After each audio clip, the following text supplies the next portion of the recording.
In the silence of the night city, a joyful voice rang out catching. In a small, cozy apartment, a young gamer sat at a table lit by a computer screen. It was 3 o'clock in the morning. His fingers were frantically running across the keyboard and his mouse was flailing around the table. He said he had in no way expected to encounter such an unfriendly player. An epic battle was unfolding on the computer screen. Characters dressed in brightly colored armor fought each other. The young gamer's name was Yixian. He watched the battle carefully and realized how close he was to the result. If he could absorb them, he would become a %1 player and also receive $1 million prize money. His fingers flew across the keyboard, precisely coordinating the character's movements. He effortlessly broke through his opponent's defenses and chopped off his head. As he won, he shouted joyfully, "A whole million in cash!" A brightly colored button appeared on the screen with the word "Devour" written on it. Yixian didn't waste any time, grabbed the mouse and began to press the button at an unbelievable speed, shouting "Get it!" After pressing the Devour button on the screen, a bright light suddenly flashed, blinding Yixian. He couldn't immediately make out what was going on, and exclaimed in amazement at what the hell was going on. At the same moment, the high-rise building that Yixian was in was pierced by a pillar of bright light that descended from the heavens. The world around us disappeared. In its place there were many wooden houses. This place is called Prefecture. Yixian piece by piece began to appear in the sky, and a thought flashed through his mind. Damn, is he dead or still alive? Suddenly something pulled him down hard.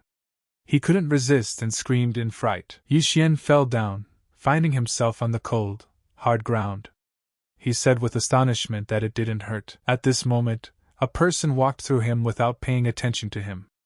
Yixian froze in bewilderment, and asked why the hell he just walked through him. He turned and stared at the passing man in bewilderment.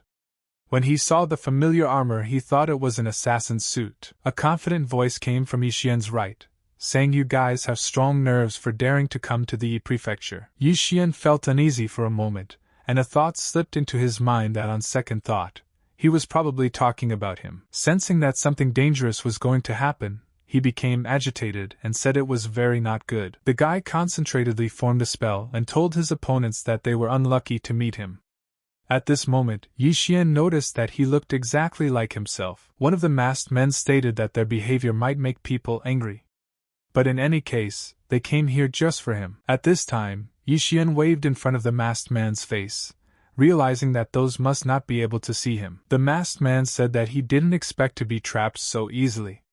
Yixian, surprised, thought that this person's name was also Yixian. Yihuang said ironically that he kept wondering who it was, but it turned out to be the defeated General Chen Song. Then he asked if they wanted him to defeat them. Someone named Yi was careless last time and didn't test his strength, Chen Song remarked. Chen Feng, concentrating his strength in his hand, added the cheeky boy. Yixian realized that the battle was about to begin. "Stop talking, kid. Today, he will teach him a lesson," said Chen Feng, and suddenly blue lightning flashed around him, covering the entire area. It was a power so terrifying that even the earth split into pieces. Gathering the strength in his hand, he instantly appeared in front of Yihuang and declared that he would show him who was more talented here. Shouting to his brother to step back, he struck a lightning art 4th grade exploding thunder strike. From this force, everything around him collapsed. Striking another precise blow, he said, "Tasting my family's 4th grade art, a Tuanbei punch." Yixian, watching the unfolding battle, excitedly whispered, "This advanced martial art, how cool! If he had a physical body, he too could become stronger in this world." Chen Song clenched his fists and bitterly said, "This bastard, he's fighting on par with his brother." The thought was swirling in his mind that he can't let him get stronger, he must die. He has no place in Lianyan City, and here the Qing family has no one to rely on. With these words, Chen Song took out a knife from his sleeve and added, "Yixian, who gave you the right to such a talent? He will be uncomfortable until he dies." The fight continued, each punch was precise and deadly. Yihuang shouted, "Boy, why don't you take this fight seriously?" At this moment, Chen Song managed to get close enough, taking out a knife and waiting for the moment to strike. When the guy saw this, he shouted, "Watch out!" Yixian didn't have time to block the blow, and Chen Sun's blade easily sliced through his flesh. Chen Song looked over the wound and thought with satisfaction, Yi Xian will die at his hands. Yi Xian clenched his teeth in pain and whispered that Chen Song was an impudent bastard. The guy was worried. Is he dead? Chen Song looked at Yi Xian contemptuously and said, so much for Lian Yan's first genius. An inferior grade dagger will not strike a second blow. Chen Song pushed Yi Xian towards his brother and told him to deal with it. If he wants to kill him, let him kill him. The wound was deep, and Yi Xian, unable to stay on his feet any longer, fell to the ground. Yi Huang said that they can no longer stay here, they must leave. Chen Song, satisfied with his victory, replied he was dead. When the two left, the guy walked over to Yi Xian.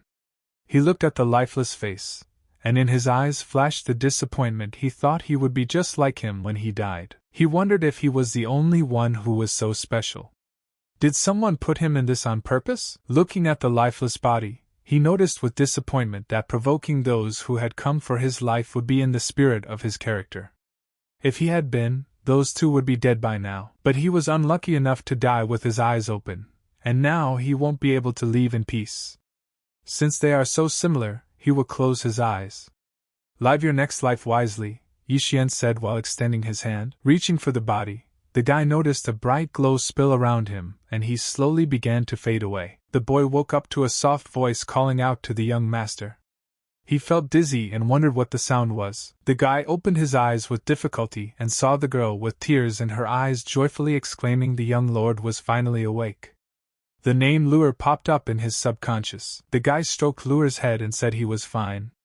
The girl, trembling, said she was worried and anxious about him. Information popped into his head that Lure Yi Xian's personal servant was standing in front of him. He wondered how he knew all this. The realization hit him like a cold shower. He sat up abruptly, turning to the girl and asking her to bring a mirror. She immediately jumped up and went to look for a mirror. When he saw Yi Xian's reflection in the mirror, he froze as if petrified. His eyes were filled with horror. "Oh my God," he whispered, unable to believe his eyes. There were gloomy thoughts in the guy's mind that first he was dragged into this, and now he was this unlucky guy. But then he remembered Shin Sun's words that the previous owner of this body was the first genius of Lianyun City. Curling his lips in a grim grin, he uttered, "The first genius, you say? Poor guy, sleep well, he will live this life for him. He will help him get his revenge and make him the strongest in this city." Exactly, the TV show said something about destiny and Dantian, the guy thought, sinking into his thoughts. The girl interrupted him with concern in her voice. "Wait, young master." But suddenly he felt sick. He spit up blood and collapsed on the ground. Lure immediately ran over to him. "It's okay, I'll just get up slowly," he muttered, trying to get up. He looked at the girl anxiously and asked what was happening to him. The girl said sadly, "The head of the house said that the Dantian had been destroyed and the basic refinement had been lost." The young master thought about it and asked why he had to do this. After all, he only wanted to become a great master. Would his journey end before it had even begun? Lure was concerned about the Lord's condition and said that his wounds had not yet healed. She asked him to take control of himself, as they could still restore his Dantian. Chui said that there was 100-year-old black-blooded ginseng in the treasury. It might be able to restore the young master's strength. The young master, hearing this, cried out, 100-year-old black-blooded ginseng. "Smart girl, Lu, hurry up, lead the way." Surrounded by servants, they asked, "What has happened to the gentleman? He is so pale and looks unwell." One of the servants replied that he was attacked a few days ago, destroyed his Dantian, and lost all of his cultivation. She marveled that he was, in fact, a cripple. The other interrupted her and told her not to say that, for the young gentleman had always been very good to them. "Let's hope he gets well." The servants continued to whisper that they even felt sorry for him. He really was a good man, never taking liberties. One remembered how at the beginning of the month, he had helped her younger brother start cultivating. At this time, they arrived at the treasury. Lu said, "Sir, this is where it is." This treasury was a huge building that was protected by 2 attendants and an old man. Yi Xian and Lu came closer, but the attendant blocked their way and said sternly, "No outsiders are allowed inside." At this, Lu exclaimed, "Third attendant, open your eyes, this is Yi Xian, not some passerby." The old man didn't recognize the young gentleman at once and, realizing his mistake, immediately apologized. He asked what the young gentleman wanted here. Yi Xian didn't like this behavior, and gloomily looked at him, and replied that he needed 100-year-old black-crown ginseng. However, the old man looked at him doubtfully and asked, "Do you need something from the treasury? Then show me the order written in the hand of the patriarch." Lu, not hiding her displeasure, noticed that previously, the young master was allowed to take cultivation resources without the patriarch's orders as well. What had changed? The old man replied, scoffing, "It used to be so, but now it is not so. The young gentleman is no longer a young talent, but a cripple." "What can this cripple do to make the patriarch share his treasures with him?" he asked. Lu couldn't help but exclaim, "What disrespect! The young master had always treated him well, and he was mocking his injury." The old man discreetly replied that he really treated his family well.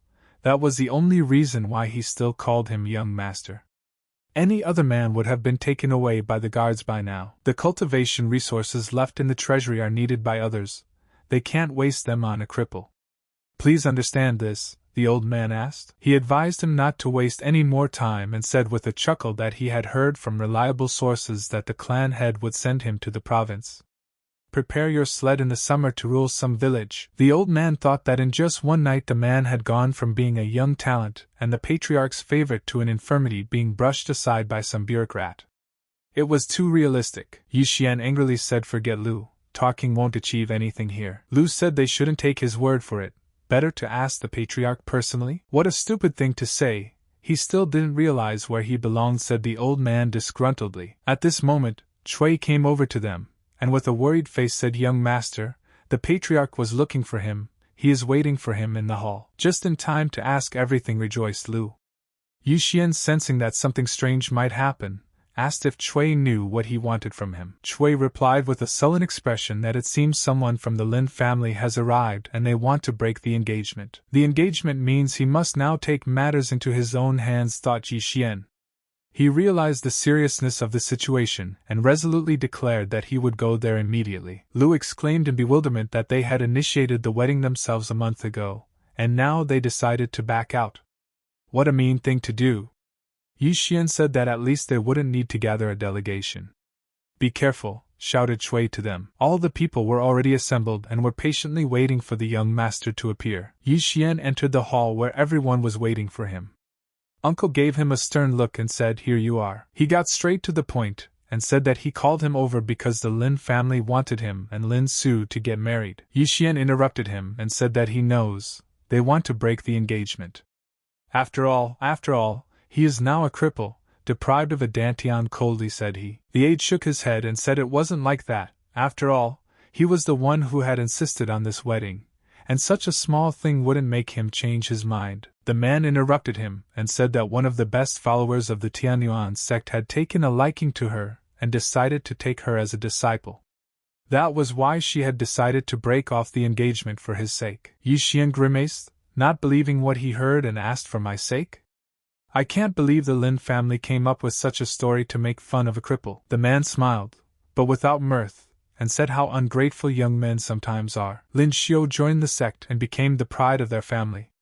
Naturally, she would be the target of the courtship of many, and if people of her level found out that she was already engaged, it would not end well for him, said. How arrogant of Yi Xian to object. "Do you think the laws of the Xian Empire are just for show? Going against them is a rare courage," Yi Xian suggested. The man laughed loudly and muffled and said, "His ignorance is frightening.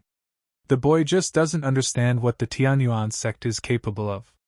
And he is just a Dharma protector, but even he is not afraid of the Empire." He released his power, and a terrifying power hung in the air. He said that he could destroy the Xian that Yi Xiuing was trying to cover himself with. He added that he does not like to abuse the weak, otherwise he would have handled the issue differently. Yi Xian noticed that everyone was frightened and concluded that this man was telling the truth. The man asked, what had he decided? His assistant added, "Don't worry, nephew. If you agree to break the engagement voluntarily, they will return all the gifts," he assured him. That's right, the dowry was picked up by Yi Xian. He remembered that this body's past master's father had left him a fortune. Yi Xian sighed, covering his eyes for a moment, and assumed that if he could find 3 times as much, he could buy the resources to restore the Dantian. "All right, I agree," he said at last.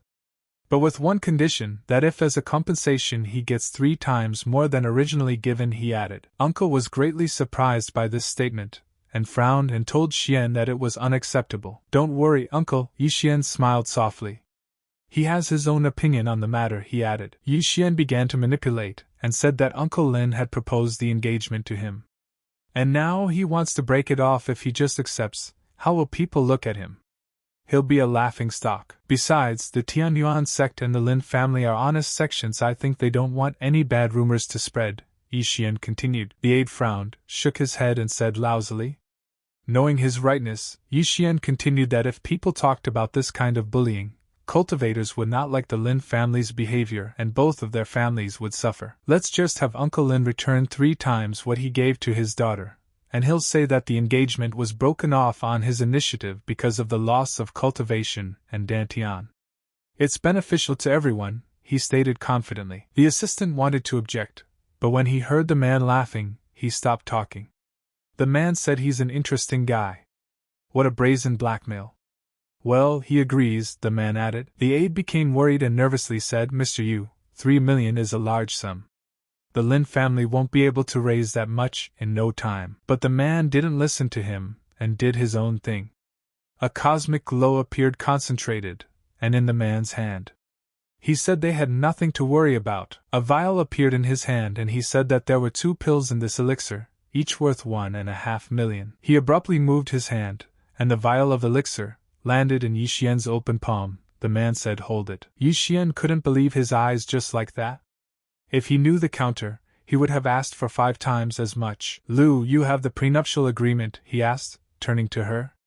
Yes, young master, she replied. Lu already wanted to hold out the marriage contract to the young master, but suddenly it burst into flames. Great, now the matter is settled, they're leaving, the man threw, turning to leave the hall. As he turned around, Yi Xian suddenly called out to him, wait, master.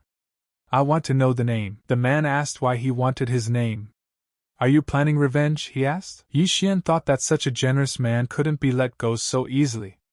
It might be possible to get something else out of him. Then, seriously, he replied that he wouldn't dare. He just wanted to know his name, because maybe the day would come when he would want to become his disciple. The man looked at the boy carefully and said, what courage. Okay, remember the name, boy. His name is Eugene, a Dharma protector from the Tianyuan sect. The man said as he left that he was smart and persistent. He was sorry that he had lost his dantian, otherwise he might have taken him on as an apprentice. The Dharma protector from the Tianyuan sect, Eugene, once again repeated Yi Xian to memorize it. The vial that Yi Xian held in his hand suddenly shone with a bright and dazzling light. He moved to another location and a large sign appeared in front of him that read Eater System. The Eater System inside Yi Xian reacted, and the next tablet said that a concentrated spiritual pill had been detected. Would you like to absorb it? Yi Xian whispered, feeling inexplicably happy. The heavens had indeed left a loophole for him. At this moment, in the back of his mind, the Eater System sounded and said that a concentrated spiritual pill had been detected. Would you like to consume it? Yi Xian, said the uncle. His voice sounded harsh and demanding. Yi Xian logged out of the system. His uncle asked why he was hovering in the clouds. He didn't answer him. And what does he want? Yi Xian asked, looking at his uncle with undisguised bewilderment. Our family has spent millions to find a cure to restore your strength, but it has done nothing, Uncle said thoughtfully. Uncle went on to say that he had heard that martial arts was out of his reach. Why not give these pills to them? With their help, other children would be able to succeed in cultivation. What do you think? He asked, forced to refuse. He already has plans for them, Yi Xian replied, not doubting his decision. Therefore, it will be best to forget about them, Uncle. He's going to use the pills to return to martial arts, one of the heads continued to insist, not hiding his displeasure. If it was possible, Mr. Yu would have taken him on as a disciple long ago. He is too naive. Even if there is a medicine to restore the dantian, it would cost an incredible amount of money, said the second head. When news of the pill spreads, someone will attack him. It's better to think ahead. What kindness and wisdom! Only, where was that wisdom when Eugene gave their clan the last word? Yi Xian replied, not hiding his sarcasm. And once he was able to chase him away, they needed his pills. Everyone was offended and surprised by such an accusation. Yi Xian was right, but none of them were going to admit it. What nerve, they're the heads of this clan. How dare he say that they need these pills? They will only bring him trouble, but the other children will benefit. They want their family to become stronger, the head shouted. Head, look at him, another head intervened, amazed by Yi Xian's behavior. Xian, in principle, they are right. It will be better if you give these pills to them, supported their uncle. Yi Xian, disappointed in his uncle's words, said that he believed in his promise. And he knew that they were planning to send him somewhere far away to help the family with their business. He appreciates that kindness, but he decided long ago that ordinary life was not for him. Yi Xian decided for himself that tomorrow he would leave the Yi family and start the history of his clan. Yi Xian's voice sounded firm and confident, and he said that Yi Xian hereby renounced all ties with the Yi family. What, are you crazy? One of the heads shrieked, not believing his ears. Because of 2 pills he decided to leave the family. Even more dumbfounded, another one interjected. Absurd, you ungrateful child. The head, he must immediately punish him, demanded the other head, unable to bear Yi Xian's disobedience. He couldn't remember anyone from their family behaving so unworthily. Has he already decided everything for himself? Uncle Yi Xian asked, resigning himself to his choice. Yi Xian, without hesitating for a second, replied confidently yes, and assured him that he would not stray from this path. Then have it your way, respect his choice and be careful, Uncle Lin suddenly said, and a note of respect rang out in his voice. Chapter, you can't do that. It will set a bad example. Please think about it, tried to persuade Uncle. Other chapters. Unable to withstand their attempts to coax him, his uncle said loudly and sternly for everyone to be quiet. Don't let anyone touch Yi Xian again. And don't blame him if you dare to disobey the order, Uncle said with a threatening tone in his voice. Go on, Yi Xian. Lu, like her loyalty, belongs to you, Uncle said. It turned out that he was quite a reasonable person, Yi Xian thought. Thank you, Uncle already said out loud, feeling an inexplicable lightness on his soul. Thank you, Head, Lu added, bowing. Let's go, Lu said Yi Xian, feeling that he was starting a new journey in his life. Yes, young master, replied Lu, walking beside him. The next day, after gathering all their belongings, they were already ready to move out of the clan. Young master, where are they going to go? Lu asked, not knowing where they were going. To the Drunken Immortal. Let's stay there for now, Yi Xian replied. If they went there, they'd only have enough money for half a month. Maybe we should choose Feng Li's Inn, Lu suggested. Yi Xian replied that half a month would be enough. When he returns the cultivation, money would not be a problem. Has he figured out how to restore cultivation? Lu asked, not believing her ears. Now there are pills and it won't be difficult, Yi Xian replied.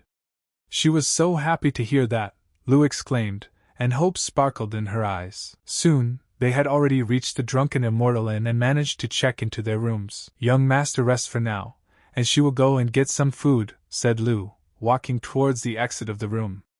All right, Yi Xian replied. After waiting for Lu to leave, he quickly pulled a vial of pills out of his sinus. Opening the pill bottle, a golden glow formed around it. He said just to make it work and popped one pill in his mouth, mouthed, devouring. In the same instant, his entire body was covered in golden lines that connected at a single point near his heart. These currents he feels are spiritual energy, he thought. How interesting. A plaque appeared in front of him, saying 70% progress. Apparently, his Dantian was still recovering, Yi Xian guessed. Progress is up to 95%? It looks like one pill wasn't enough, he reasoned, and threw in another pill. The system beeped, and said that the energy harvesting for system recovery was complete. The plaque showed up all 100%, and the system said the system was activated. The system has detected that the user's tribute has been destroyed. Starting the process of devouring the tribute. Yi Xian asked the devouring process, shouldn't it restore it? Unexpectedly, Yi Xian felt an intense pain, and looking at his stomach he saw a concentration of strength. What's the pain? What's going on? He asked. It's like all his organs are twisting. With difficulty he endured the pain. He fell from the chair to the floor and clutching his stomach screamed. At the scream and noise, Lu came running into the room and exclaimed, Young master, what happened? How painful, groaned Yi Xian, clutching his stomach. Lu became worried and, not understanding what was going on, said that young master was scaring her. Dantian devouring is complete. The devouring system is fully activated. The confident voice of the system sounded in his head. It's over, Yi Xian barely exhaled, squinting in surprise and still holding his hand on his stomach. Looking at his abdomen, he could still see the concentration of power on his abdomen, but the pain had stopped. He wondered if his dantian had changed. A system voice sounded out and said, "Absolute devouring system. It can absorb anything to turn it into spiritual energy, and transfer it to its master." "Master, it's true, he has recovered cultivation," exclaimed Lu, unable to believe her ears. Her eyes shone with joy. "It was very painful, but now his dantian is normal," Yixian replied, feeling a surge of strength in his body. He could feel the power flowing through his veins. Lu brightened up, tears of happiness glistened in her eyes. The master had restored cultivation. How happy she was! She will ask the mistress to set the table to celebrate.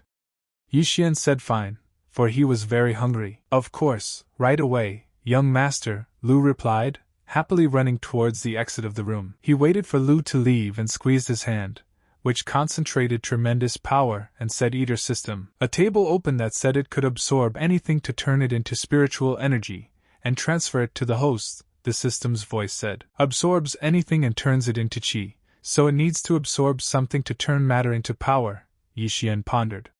"This is much easier than cultivation." 3 areas of the system appeared in the system are martial arts, lineage, divine weapons. "I will start with martial arts," said Yixian. "There are 5 schools of martial arts. Is the storm blade technique, which creates powerful wind blows. The roaring tiger fist concentrates powerful spiritual energy into the fists, turning them into weapons with the striking power of a roaring tiger. The falling wild goose's foot utilizes quickness and agility, allowing for unpredictable strikes. The Vajra finger utilizes quickness and agility, allowing the wielder to strike unpredictable blows. A palm of returning sand, which is used to create sandstorms that strike the enemy with relentless force. 5 martial arts schools, Yixian marveled, imagining the power of each of them.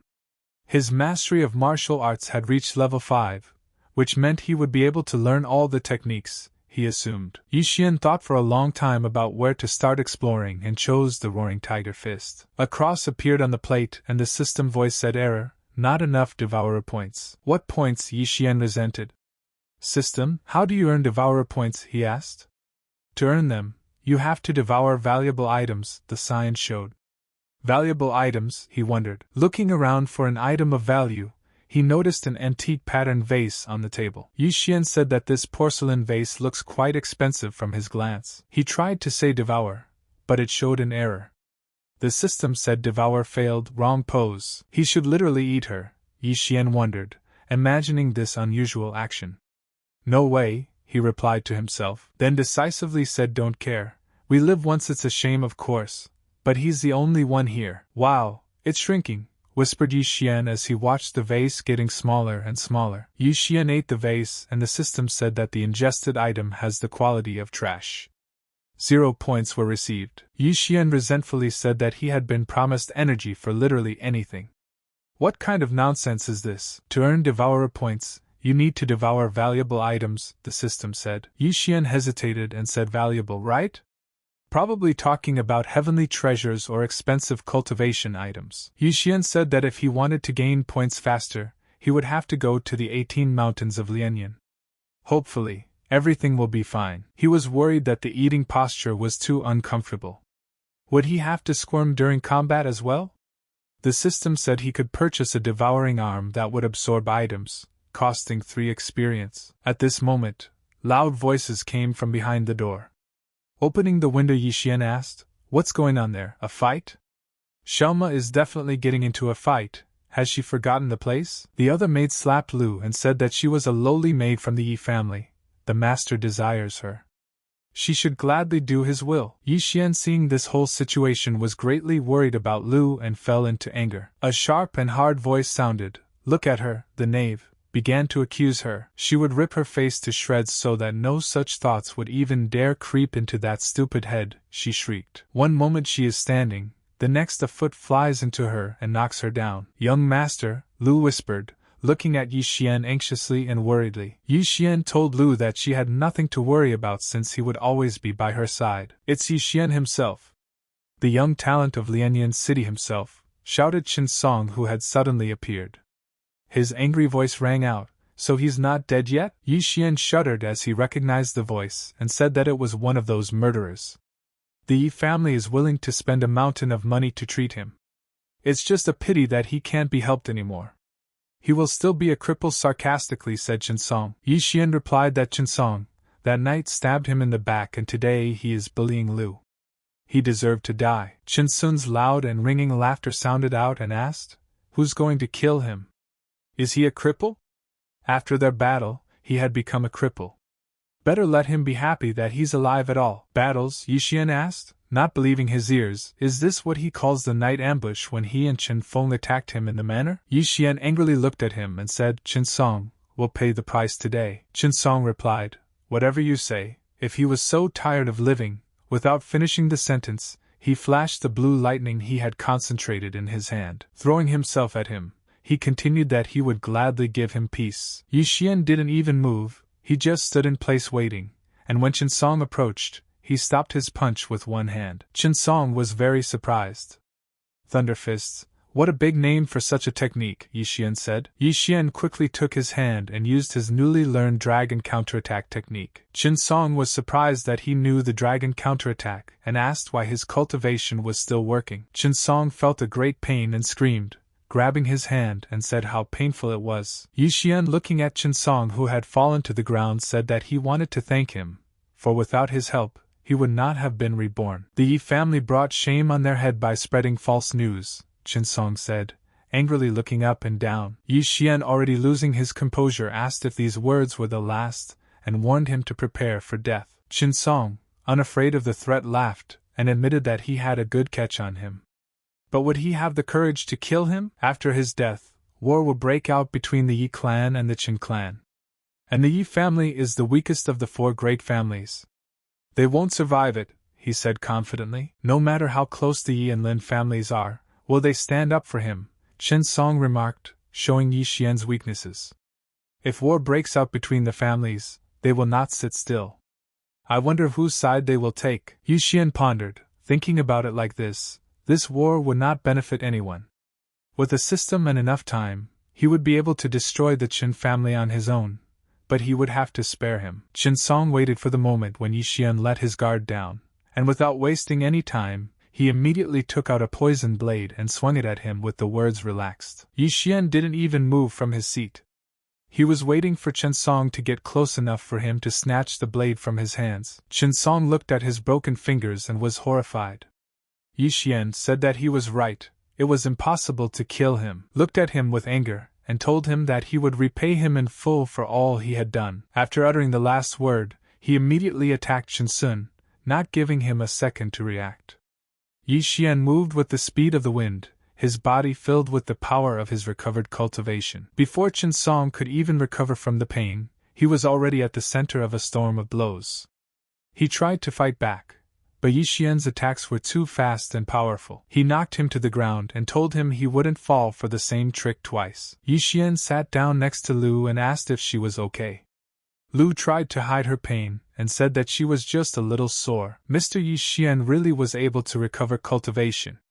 He should report this to the head immediately, the man thought, not believing his ears. There was a tense and oppressive atmosphere in the Chen family's manor. "Doctor, how is he feeling?" asked Chen Xiang, the head of the Chen family, looking anxiously at his son, Chen Sun, lying on the bed. The doctor, looking at Chen Xiang awkwardly, replied that his hands were almost fused and he would be able to move them in a month.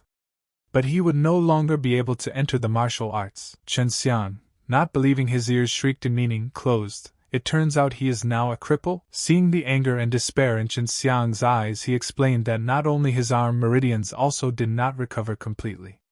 If he could move like an ordinary person, it would already be good fortune. But with the help of a magic herb called blood jade herb, it would be possible to restore his meridians. If he wanted to, of course. But this herb is very valuable and costs a fortune, he added. Clenching his fists with anger, Chen Xian roared, "Yi Xian, you bloody scoundrel!" He turned to the doctor and asked. What he wanted to say was that his brother was henceforth destined to live as a commoner. In the 18 Lianyan mountains, medicinal herbs grow in abundance, Chen Xiang said. "Feng, go there immediately. Look for the blood jade grass, but don't go too deep." Chen Xiang gave the order, not hiding his determination. Chen Yu, take some men with you and catch Yi Xian. He will personally show him what pain is, Chen Xiang added, looking at his son with a threatening glint in his eyes. As you command, replied Chen Yu, with determination. Chen Yu uttered, not hiding his lust for revenge, that he was very eager to teach him a lesson. Looks like it's time to talk to the Wu family, Chen Xiang whispered, a murderous seriousness appearing on his face. It was time to put an end to the family, he continued, with undisguised ferocity. Meanwhile, Yi Xian wanders somewhere near the 18 Lianyan Mountains, looking for things that can increase his strength. He feels free, like a bird released from its cage. Suddenly, a huge boar jumped out from behind the dense trees. The boar picked up speed, rushing straight at Yi Xian. Yi Xian heard the sound of hooves hitting the ground and dodged sharply, deftly dodging the beast's attack. At this time, Lu was waiting for him at the inn, anxiously looking out the window and searching for his silhouette in the distance. Young master, please return in good health, she whispers, as she sinks into the memories of what happened yesterday. Grabbing Yi Xian's sleeve, she asks to be allowed to go with him as well, realizing that Yi Xian has already decided his path. He stroked her head affectionately and said, everything will be fine, you have nothing to worry about. He said that his cultivation was back with him. He should get stronger, and as fast as possible. And she shouldn't go with him, because she would be in danger. He explained that the Qin family was already definitely looking for him to avenge Qin's son, so it would be best if she didn't lay low just yet. Don't worry about me, young master. Be careful, Lu replied, already looking at Yi Xian with relief. Back to the present, Yi Xian was attacked by a wild boar, but he was able to dodge and said was close. Thank goodness he managed to dodge. In front of him stood the second-level demonic beast wild boar, its eyes burning with malice. The boar attacked Yi Xian again, and he turned on his cultivation and said, wouldn't he know how timely he was? He was just about to check something, Yi Xian pronounced, looking around the surroundings. The boar kept attacking and attacking, but it couldn't get close to Yi Xian and kept getting hit many times. He saddled the boar, concentrated his strength in his hand and destroyed it with a single blow. Right at the entrance of the forest, there was already a second-level demonic beast. He should probably be more careful, Yi Xian thought. Although, if he was able to handle a second-level demonic beast so easily, a third-level demonic beast wouldn't cause him any problems either, Yi Xian said, confident in his strength. He wanted to leave, but suddenly the thought popped into his head that the eater system could absorb anything. Probably the corpses of demonic beasts too, he thought. It wouldn't make his stomach twist, would it? Well, it shouldn't, right? Yi Xian suggested with hope in his voice. Screw it, we only live once, Yi Xian confidently decided. He began to devour the beast, and the beast gradually began to get smaller and smaller. The system popped up and said that he had absorbed a level 2 demonic beast corpse. The spiritual power increased by 20. The system didn't let me down, Yi Xian rejoiced as he felt his strength increase. This means that he can just genocide the local beasts and get stronger in no time, said Yi Xian, already imagining new victories. He began to gather power by hunting demonic beasts. A level 2 demonic beast Black Panther, spiritual power increased by 20. The demonic beast of the third level Fanged Wolf's spiritual power increased by 30. The third level demonic beast Spotted Ruff was also defeated by Yi Xian's strongest strike. The sun had set, but Yi Xian continued his hunt. He lit a fire to keep warm and reasoned that at this rate, he would reach the middle of the 5th level of martial arts in 2 days. There are 10 levels, each increasing his punching power by 45 kilograms. Right now, his punching power is about 272 kilograms. So any creature below the 4th level would die instantly from a single blow from him, he pondered. He put out the fire and said it would probably be safer in a tree, he decided, climbing up into a tall tree to sleep. He deftly climbed up the tree and taking a leaf to cover his eyes said that was enough for today. Suddenly, he woke up abruptly, his senses surging at the unusual sound.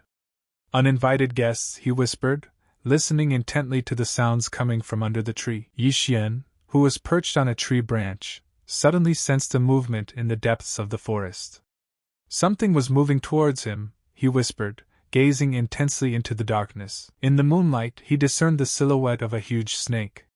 A third-level white phosphorus python, he exhaled, recognizing the danger. But it's a little too big, he remarked as he watched the snake closely. But fear quickly gave way to curiosity. If he had come to me, it was a sin to refuse, he said. Yi Xian grinned, activating the Space Eater, his main trump card. What a useful thing, he thought, looking at his new blade without hiding his pride. Comparing it to the regular universe bag that used to serve as storage for him, this bag is much cooler. And great for stealing. Yi Xian attacked the python with his sword, but the snake didn't take any damage because its scales were too strong. The snake turned around, its scales glistening in the moonlight, and opened its mouth and lunged at Yi Xian with lightning speed. Yi Xian, retreating to a safe distance, said that his scales were strong since he was able to pierce through with a single strike. Suddenly the snake was bleeding, a bright scarlet trickle dripping from its tail. It froze for a second, as if stunned by its wound. The snake, frightened and wounded, escaped, disappearing into the darkness of the cave. Yi Xian was shocked and said that it had escaped. Come to think of it, this white phosphorus python was a little different from the others. It had some kind of black stripe on it, he reflected. A speculation flashed through his mind. Could it be that it was a demonic beast that had eaten a heavenly treasure and mutated? Then he will definitely kill it, Yi Xian said resolutely, going in search of the python. Deep in the forest, he noticed a cave hidden among the trees. Maybe it's his hiding place, he thought, cautiously approaching closer. There's a chance that the treasure that changed him so much is still inside, he suggested. His trek was becoming more fruitful by the minute. Yi Xian rejoiced, already anticipating a valuable catch. He peered into the cave and began looking around for anything of value. Reaching the end of the cave, he saw a small room where his gaze fell on a shiny crystal lying on a small island. This is the heavenly treasure, Yi Xian thought, scrutinizing the shiny obsidian crystal. He whispered. Yi Xian wondered that since it caused a level 3 beast to advance to level 4, it was definitely strong. Hopefully, he will get devourer points for it, thought Yi Xian. Jumping over the rocks, approached the crystal. He reached for the crystal, but at that moment, a snake guardian emerged from the water, rushing out with lightning speed to attack. A golden line. Yi Xian was surprised, recognizing the deadly opponent. It was roughly the same size as before. The snake coiled several times in the ground, and Yi Xian, looking at it with surprise, asked, "This snake is completely dumb, or what?" Suddenly, there was another snake behind his back, which immediately attacked Yi Xian. "It turns out there are two of you here," Yi Xian said, already realizing the full extent of his catch. Yi Xian took the crystal and brought it to his mouth, realizing the full extent of the danger. "Okay, I entrust my life to you, Crystal." The system stated that he had absorbed one concentrated obsidian nugget. Spiritual power increased by 1500. Yi Xian bounced to the side, dodging the snake's attack, and felt a surge of strength sweeping over his body with satisfaction. And now that he has level 5 martial arts, he's going to let them go to ribbons, he hissed, preparing for the final blow. He lunged with his sword, putting all his strength and skill into the blow. The sword swept through the snake's scales and plunged into its flesh. However, the second serpent, seeing the shredded body of its kin, let out a furious hiss and attacked with renewed vigor, as if it couldn't believe its eyes. It attacked with a strength that Yi Xian had never seen before. The serpent rushed to attack at a breakneck speed, its body vibrating with rage, and every scale on its back seemed like a sharp dagger. Yi Xian dodged and swung his sword again to try to chop it, but this time his sword was unable to pierce through the sturdy scales. Yi Xian realized that he couldn't defeat it. He retreated, casting a quick glance at the huge beast that was full of rage and thirst for revenge. Yi Xian knew that if he stayed, he would die, so he ran. Yi Xian cried out in frustration, "Are they a fucking buffoon? He doesn't even have enough level 5 to break through this thing?" He contemplated his next course of action. What to do now, he whispered, realizing that his sword skills were too weak for such a dangerous snake. But suddenly the thought struck him that he had just received OPs, so he could put them into combat techniques. System, open the list of martial arts techniques and find something level 5, he demanded of the system. That's what Yi Xian whispered when he saw the wind blade technique on the list. He said that he wanted to spend points on the wind blade technique. 1 experience was spent. The exchange was successful, the system responded, transferring power to him. Yi Xian's entire body shimmered with power, and he grabbed his sword and began to put that power there. He shifted, putting all his strength into the movement, and swung his sword, this time managing to wound the snake. The sword swept through the snake with incredible speed, cutting through its scales and leaving a deep wound in its side. Amazing, he just learned the technique and immediately mastered it perfectly, he said, looking proudly at the wound he inflicted on the snake. The snake attacked him again, but Yi Xian dodged in response and his sword swept through at an incredible speed, injuring her. A heavy battle ensued between them. Just as he thought a level 5 technique would require too much qi, Yi Xian said, already exhausted. At his current cultivation level, he could only use it a couple or 3 times at most. We need to finish him off and quickly, Yi Xian decided, realizing that he wouldn't be able to last long against such a powerful opponent. And he knows how to do it, he said confidently, seeing the snake begin to approach him with great speed. He gathered all of his qi, concentrating it into one powerful strike. His body trembled with tension, and an unusual fire flared in his eyes. His sword swept with incredible force like lightning, slicing the snake in half. Blood gushed from the wound, painting the walls of the cave a bright scarlet color. After expending a lot of energy, Yi Xian fell to the ground with a feeling of heaviness in his legs and shortness of breath. He whispered "Hu" in relief. Although it was originally a simple level 5 monster, it was harder to kill than level 6 monsters. If it wasn't for the level 5 battle technique, it definitely wouldn't have survived, Yi Xian concluded. System, I want to study the devouring hand, he asked, already anticipating new possibilities. Spent 3 experience. The exchange was successful, the system responded. Yi Xian's hand was covered in golden light. He touched the shredded parts of the snake and said devour, activating a new technique. You have absorbed a level 5 mutated demonic beast. You have received an increase of 300 spiritual power, the system reported. Those 3 points were worth it. I won't need my mouth anymore, and thank goodness, laughed Yi Xian, rejoicing at the useful skill. He's spent too much time with those snakes. It was getting light. Eat the second one and go, he said, heading for the body of the remaining snake. He absorbed a level 4 mutated demonic beast. Gained an increase of 100 spiritual power, the system reported. He had only spent a day in the mountains, and his cultivation had already grown so much, he thought, feeling satisfied with his accomplishments. But the most important thing he could earn was precious eater points, he rejoiced. His assumption turned out to be correct. Only expensive things like heavenly materials and treasures give eater points. He decided it was time for him to head back, or Lu must be worried. Suddenly he heard a strange sound.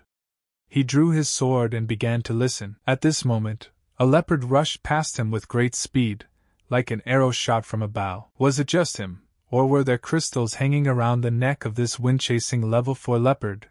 Yi Xian wondered. I wonder who has that much extra money. To think of hanging $1 million crystal around a beast's neck, he whispered, not believing his eyes. Yi Xian, intrigued by the unusual sight of a leopard with a crystal around its neck, ran after it, trying to catch up with it. He couldn't miss such a rare opportunity to get his hands on the crystal. I wonder where it went, he thought, looking around. The leopard had disappeared as suddenly as it had appeared. From afar, he heard a rough male voice that said, Listen here, girl, give me the blood jade herb. And he was still talking to her nicely. Don't make her angry, or it will be worse. Yi Xian followed the voice that came from behind the trees. He saw a girl hidden by a cloak and a man he already knew. The man stood in front of her like a wolf preparing to attack. Would it be worse? And would he have the skill to stand by his words? The girl replied, not relenting in her bravery. The man flashed his eyes angrily and said, Oh, she's a whore. He stepped forward, ready to pounce on the girl. Chen Feng recognized Yi Xian as the man. What does this bastard want here? He thought, feeling that the situation was becoming more and more dangerous. Taking out his sword, the man lunged at her, and exclaimed that then he would kill her. Her corpse would be more agreeable, he said with wild anger in his voice. The girl deftly dodged Chen Feng's sword and used her cultivation to attack back. Chen Feng realized that she couldn't be defeated so easily and used cultivation as well. But Chen Feng's strength was much greater than the girl's, and she fell to the ground wounded. This is Xue Qingqing, the daughter of Xue Hai, the chief rich man of Wanjin City, and the old girlfriend of the former owner of his body, Yi Xian remembered. Chen Feng raised his sword above the girl's head, his eyes burning with anger, and told her to say hello to the spirits. He hissed, ready to deliver a fatal blow. This is not good, he thought as he saw Chen Feng raise his sword above the girl's head. Yi Xian decided not to hesitate and entered the battle to protect the poor girl. Yi Xian did not hesitate, broke a tree branch and launched it at Chen Feng's sword with all his might. The branch flew through the air with a loud whoosh and fell onto the sword, throwing Chen Feng backwards. "Who is here?" Chen Feng shouted, turning around abruptly and clutching his sword in his hand. His eyes flashed with anger. He was ready to lash out at whoever dared to interrupt him. "What one would expect from a young master from the Chen family," Yi Xian pronounced, smiling wryly. "You don't scorn anything, behaving like that to a poor girl," he continued, full of contempt. Chen Feng was surprised by his appearance, and asked if Yi Xian had followed him, as if he had nothing to waste his time on. "Jerk," Yi Xian replied, with caustic irony in his voice. He did not hide his contempt for Chen Feng, who dared to attack a helpless girl. Yi Xian, not paying attention to the man and worried about the girl, asked if she was injured. What did she even need in these mountains? "Where is the father?" "She's fine," she replied, trying to hide the joy in her voice. She was grateful to Yi Xian for coming to her rescue. Yi Xian is at the beginning of the 4th level of martial arts, and he is at the beginning of the 5th level. Even together, they wouldn't be able to handle him. "Run, she will hold him back," she said, trying to protect Yi Xian. Yi Xian asked did she know that he was so strong, but she still decided to fight? She replied that until they exchanged blows, she didn't know it herself. Yi Xian stroked her head soothingly and grinned and said, "The beginning of the 4th level?" He had already traveled far from there. "He has advanced to level 5, she exclaimed happily, her eyes sparkling with surprise. "Yi Xian, he's just something. The last time they saw each other, which was only a year ago, he was at the beginning of the 4th level of martial arts, and now he already has the 5th level. He's a born genius," she exclaimed. "Yi Xian, protect her honor?" the girl asked, angrily pointing at Chen Feng with her hand. Her voice was full of anger and hope. She believed that Yi Xian would protect and not leave her in trouble. "All right, you can calmly watch him kill him for her," Yi Xian confidently replied. Chen Feng asked gloatingly, "Would he kill him?" In the previous fight he hadn't tried. But he would let him feel the power of the Qin family thunder blade on his own skin. "He will pay for his brother's broken arm," he said as he prepared for the fight. "I wish you luck, you'll need it," Yi Xian replied, pulling out his sword. His eyes were burning with anger. He was ready to fight. Spatial ring. Chen Feng was surprised, looking at Yi Xian with undisguised interest. He realized that Yi Xian did not possess simple capabilities, and his surprise turned to anger. "It seems to be doubly profitable to kill him," Chen Feng said, smiling wryly. His eyes lit up with a thirst for revenge. He was willing to do anything to take revenge on Yi Xian for daring to injure his brother. They rushed at each other like two wild beasts ready to tear their opponent to shreds. A deadly battle ensued. Chen Feng attacked with fierce fury, but Yi Xian was much stronger. He dodged his opponent's blows and threw punch after punch, leaving Chen Feng in a daze. "Impossible, his cultivation should not surpass him," shouted Chen Feng, with undisguised surprise and anger in his voice. "Thank you for this, brother of mine," Yi Xian replied, with a chuckle in his voice. He did not hide his superiority, and enjoyed Chen Feng's surprise. "I knew I should have cut off his head then," Chen Feng hissed, with undisguised anger in his voice. He wished he had done it earlier, but now it was too late. "I'm afraid it's too late to regret," Yi Xian replied with amusement in his voice, smiling wryly. "To repay him for his favor, he will kill him in 3 strikes, shouted Yi Xian, pointing his sword at him. "Ah, he is boastful," hissed Chen Feng with disbelief in his voice and lunging at Yi Xian with such fury that it seemed as if the very air around them trembled. "Well, hold on, Thunder Blade technique," exclaimed Chen Feng, rushing forward to attack. His sword shone with a bright light, and a powerful strike erupted from it. Yi Xian did not hesitate. With a sweep of the storm blade, he responded as he parallelly deflected Chen Feng's strike. Their powers came into contact, the air vibrated, and a bright flash appeared, blinding everyone nearby. "Is that all?" Yi Xian asked, smiling wryly. "Is this really all that the Qin family's Thunder Blade technique can do?" Chen Feng exclaimed, unable to believe his eyes. What was wrong with his cultivation? He had taken a hit from the Thunder Blade, and he didn't have a scratch on him. "The technique he just used is at the 5th level of martial arts," Yi Xian replied, grinning. "What do you want I'll teach you?" he asked. All he has to do is to fall at my feet and ask nicely. Bastard, Chen Feng hissed, clenching his fists. The rage in his eyes burned brightly, reflecting the hatred he had for Yi Xian. Things are bad. Where did this damn son of a bitch learn a level 5 technique, thought Chen Feng, his voice trembling with a mixture of fear and anger. He couldn't believe his eyes that Yi Xian was able to master such a powerful technique. Or is politeness too difficult for you? Then I can be your godfather, Yi Xian wryly pointed out. If I keep fighting, I will definitely lose, thought Chen Feng, realizing that he was losing the battle. Looks like I'll have to take this girl hostage. Yi Xian immediately ran to the girl's aid system. I want to exchange the eater points for level 5 storm steps, he asked the system. 1 OP spent. The exchange was successful. The skill lightning attack step has been obtained, the system replied. A lightning attack step technique that moved him with unimaginable speed, making it impossible to keep track of his movements. Yi Xian, in the blink of an eye, was beside Chen Feng. Before Chen Feng could react, a sharp pain pierced him in half. He felt his body split into two. Yi Xian, with terrifying ease, sliced Chen Feng in half in one move. Chen Feng's body was split into two. But his sword continued to fly forward, aimed at the girl. Her eyes widened in horror, she couldn't move, seized by the paralysis of fear. Yi Xian, without hesitating, used his skill again. In the blink of an eye, he was beside the girl and hugged her so that the sword wouldn't hurt them. The girl, who was in an awkward position, shouted and said, Yi Xian, get off. I apologize, it somehow came out by itself, Yi Xian replied, grinning. She smells really nice, Yi Xian thought, as if he had forgotten that he had just killed a person. Far away from the bustling world, somewhere near the 18 Lianyan Mountains, Yi Xian and the girl stopped. If he didn't show up, she would be in trouble, the girl whispered, holding out a vial of liquid and a flower to Yi Xian, shimmering with a bright, almost magical light. Are you sure you want to give this to me? If I'm not mistaken, it's a pulsing blood jade herb. It's worth a lot of money, Yi Xian asked, looking at the vial with undisguised interest. Grass and grass, I don't care. What's important is that she's alive. Her father is the richest man in Wanjing.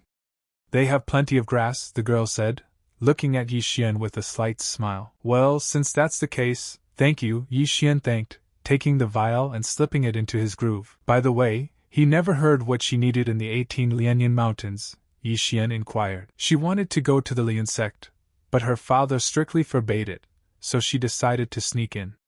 And then she got lost, she blushed, as if confessing to some transgression. Then we should be glad she stumbled upon it, he said, pointing the way to the exit of the forest.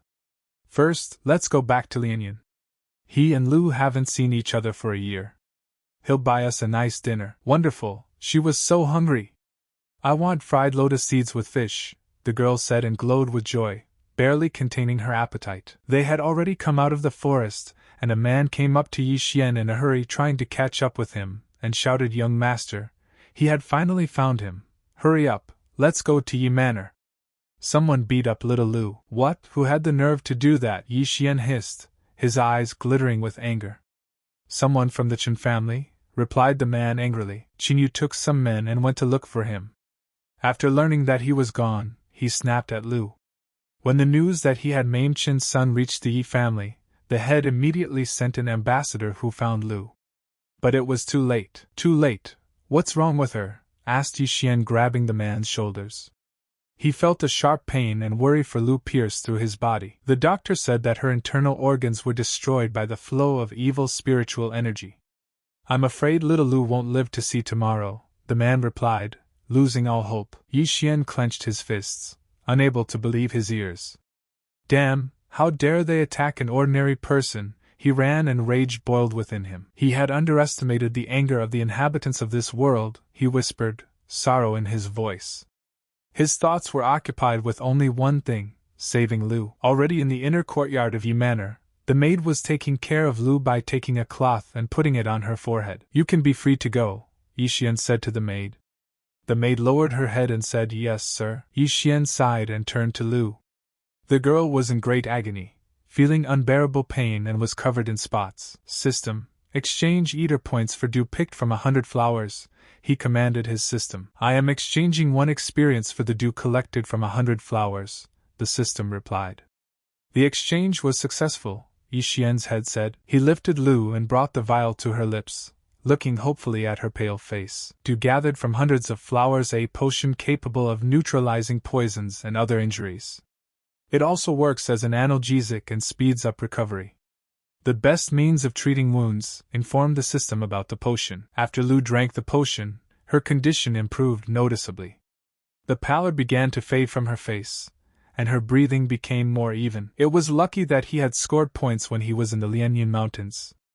Otherwise, things would have ended up miserably, Yi Xian said thoughtfully. Yi Xian left the room so as not to disturb Lu.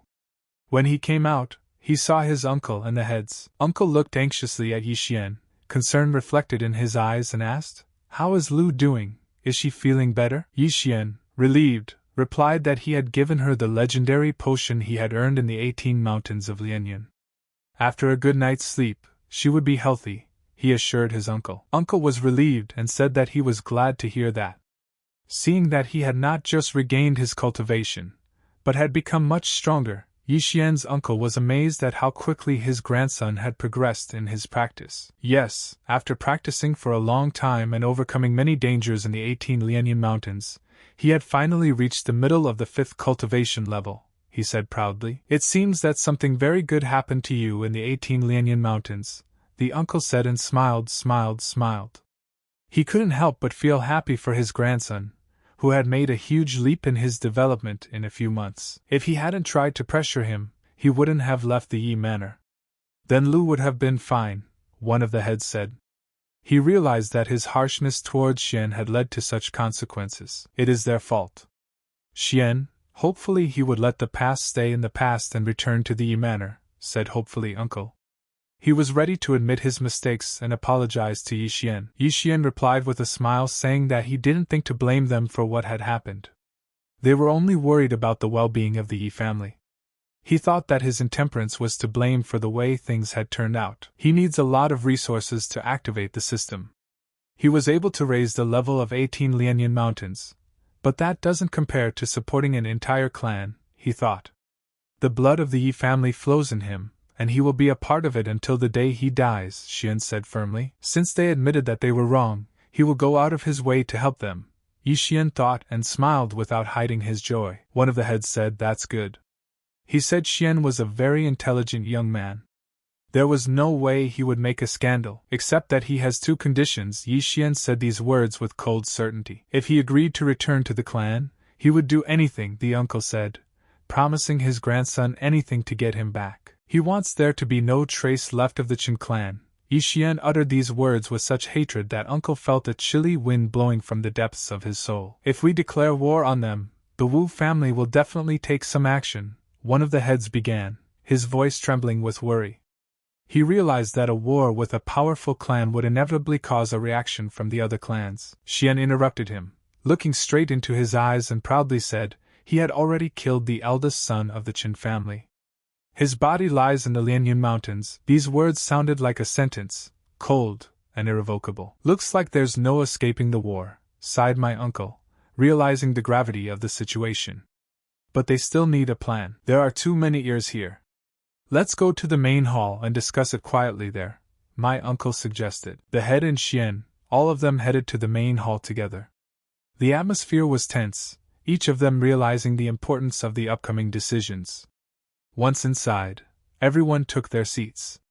Xian stood in the middle. Uncle, looking at Xian carefully, frowned. There was a sense of wariness in his voice when he asked that he already had some thoughts on the matter. Xian nodded slightly and said that yes, he did have a plan, but it included a second condition. The head of the family tensed up, expecting to hear something important, and said he was all ears. Xian uttered calmly but firmly that he wanted all the heavenly and earthly treasures stored in the Yi family's treasury. These words caused an explosion of indignation. No way, shrieked one of the heads. The treasures belong to all the members of the Yi family. If he takes them all away, there will be no future for the clan. Not to say he wouldn't be able to use them all, the other head added, his voice shaking with disbelief. It seems that even the clan head still doesn't trust him. In that case, he will have to use cunning to prove his point, Yi Xian thought. Xian smiled demurely and raised his hands and said, well, gentlemen, there was no need to be so angry. Lianyan Xian met a strange hermit in the mountains. However, it soon turned out that this hermit had great knowledge. It was he who helped Xian repair his damaged dantian. He said that he had a rare body structure called the devouring body. He taught him how to use this power, causing him to not only recover his dantian, but also reach the middle of the 5th level of martial arts, Yi Xian said. Uncle, frowning his eyebrows, asked, devouring the body, what was that even? He had never heard of something like that before. One of the heads didn't hesitate to say that the ability to absorb heavenly and earthly treasures, turning them into spiritual energy. He was beginning to feel like he was trying to trick them into obtaining the treasures of the Yi family. He might realize that it sounds unbelievable, but he is willing to demonstrate his strength if they need it, Yi Xian said confidently. The clan head thought for a moment, and then asked how many treasures he needed to reach the next level. Xian thought about it, and said that he thought he would need about 900,000 worth of resources. 900,000 for half a level, one of the heads exclaimed in surprise. That's too little. These resources are necessary for the young disciples of the Yi family to cultivate. They can't afford such a waste. Xian replied confidently that naturally, he was not asking for these resources to be given to him for free. In return, he would personally contribute 2 level 5 battle techniques to the Yi family's scrolls. It would make the clan stronger, after all. The elders looked at each other, realizing that such techniques could strengthen their family. Uncle said, 2 level 5 techniques? There's no evidence he'll do that. Leave us 1 technique, and when they test it, he'll get the resources. Then you can give them the other one, said one of the heads. Xian nodded and said that he was willing to write both techniques right now. Bring paper and ink. He was brought everything he needed and started writing 2 skills which were Storm Blade Technique and Lightning Attack Step. When the scrolls were written, Uncle scrutinized them carefully and asked the Storm Blade Technique and Lightning Attack Step, was it taught to him by that hermit? Is he sure that the Yi family's disciples would be able to master them? Yes, it was that hermit who taught him those techniques, Xian confirmed. To him, they were nothing more than pathetic toys. I don't think he would mind if the Yi family disciples used them. One of the heads very suspiciously said that Lightning Attack Step, it was a really impressive technique. It would triple his strength. I think with this technique, he would even be able to deal with Qingyu. The clan head has made a decision. Great, they are on the verge of war, and the stronger the Yi family becomes, the better for them. He will pass these scrolls to the disciples. Go to the treasury and bring Xian 900,000 worth of resources. And present him with the family's senior heir plaque, said the clan chief. All right, I'll be right there, said one of the heads, ready to carry out the order. The family head gave a stern look and added that he forbade divulging information about Xian's abilities and the techniques he brought. If he found out that the information was shared with anyone, they would have to blame themselves. All of the heads replied with a chorus that let the clan head not worry because they would be as dumb as the grave. As he left, Xian said to let all the treasures be delivered to his room. By tomorrow, his level would already be higher, and tomorrow he'll show them his new powers. Hopefully that will convince them he's serious, and then he'll tell them his plan, he said with confidence in his voice. The clan head nodded approvingly and said, so be it. Xian, he must be tired after all the adventures in the mountains. Rest in your room, and they'll discuss it in more detail tomorrow, the uncle suggested. When everyone dispersed, one of the heads was plotting something terrible, and said that the heavens are on the side of the Yi family, Xian blessings sent to them by God. The next day came, and the Yi family's estate was in turmoil. Hurry up, the young master is waiting, said the gruff voice of the 3rd steward. If they keep the young gentleman waiting, blame yourself, he added menacingly. Already standing in front of Yi Xian's door, the steward said, young master, they brought the items he wanted. Bring it inside, Xian threw. They brought the treasure box into his room, and one of the Nas said, all done, sir. Let me take my leave, said the servant, bowing. Xian didn't even turn around and said, well. The steward wanted to quickly leave Yi Xian's room as he knew that he had not forgotten that incident. But then he was called out by the young master's voice. And you, with your pig face and big ears, stay, Xian said in a cold tone as he continued to drink his tea. What can I do for you, young master? Stammered the steward in a frightened voice. A few days ago, the 3rd steward was so bold and tough, Xian hissed, not taking his gaze off the servant. It was just a misunderstanding, the steward began to justify himself. He's finished, The young gentleman seems to be holding a grudge, he thought, feeling his heart pounding in his chest. I guess we'll have to resort to that, the servant concluded. He was very anxious and prepared for the worst. I beg your pardon, young master, he deserves to die. He should not have been so disrespectful to him. For the sake of all the gods, please spare him. I sincerely beg, the servant shouted, falling down in front of Yixien. He didn't even threaten him. Why was he so scared? Xian thought as he watched the trembling servant. Yixien sat down on a chair and said softly, it seems that he really seems to be repenting. Good, he would give him another chance. Thank you very much, young master, the servant smiled happily.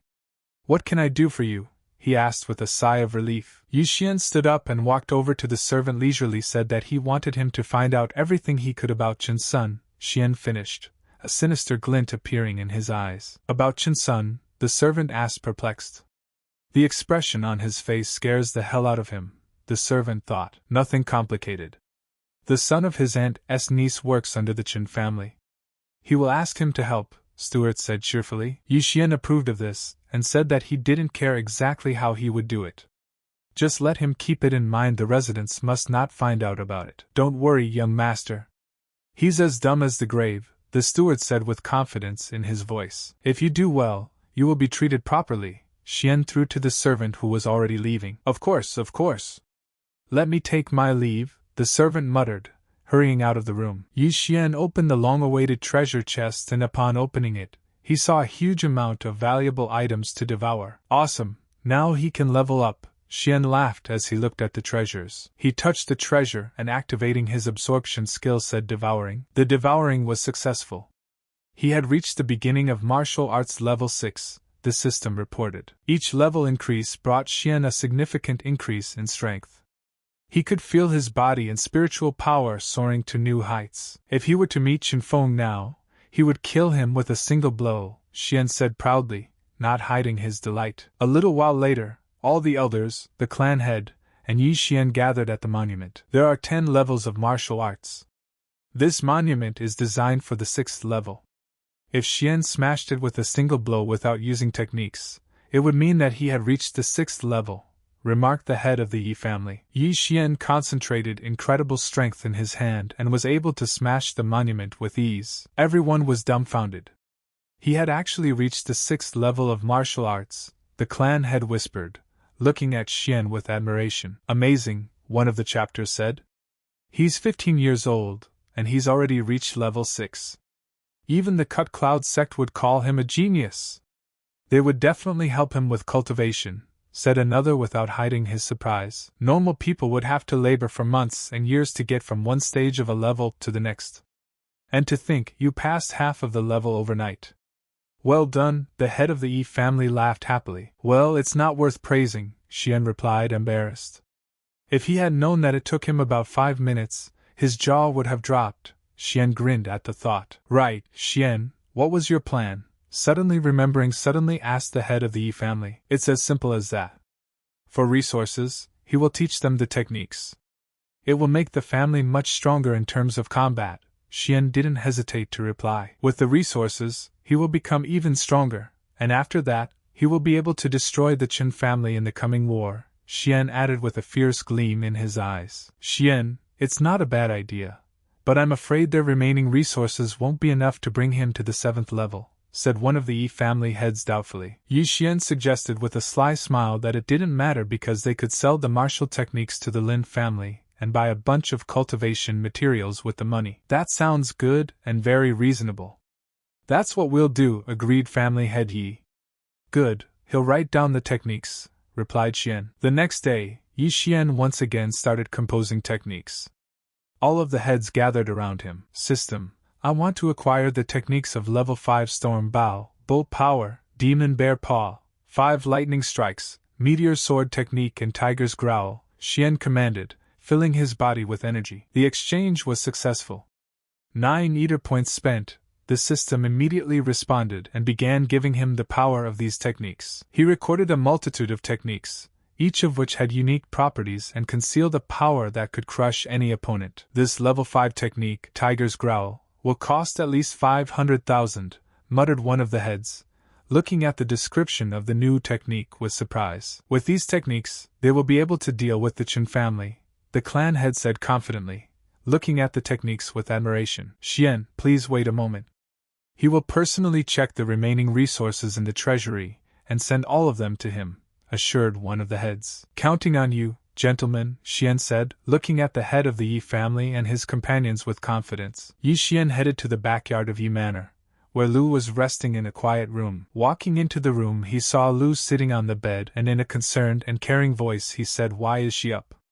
She had just come to her senses, better rest. Lifting her head and seeing Yi Xian, Lu immediately cried with joy and relief. She threw herself at Yi Xian with a hug and whispered in relief, "Young master," and she thought that she would no longer be able to serve him. "Silly girl, he will never leave her," Yi Xian carefully spoke out, gently stroking her head. Lu's tummy made quiet but distinct sounds, making her blush slightly in embarrassment.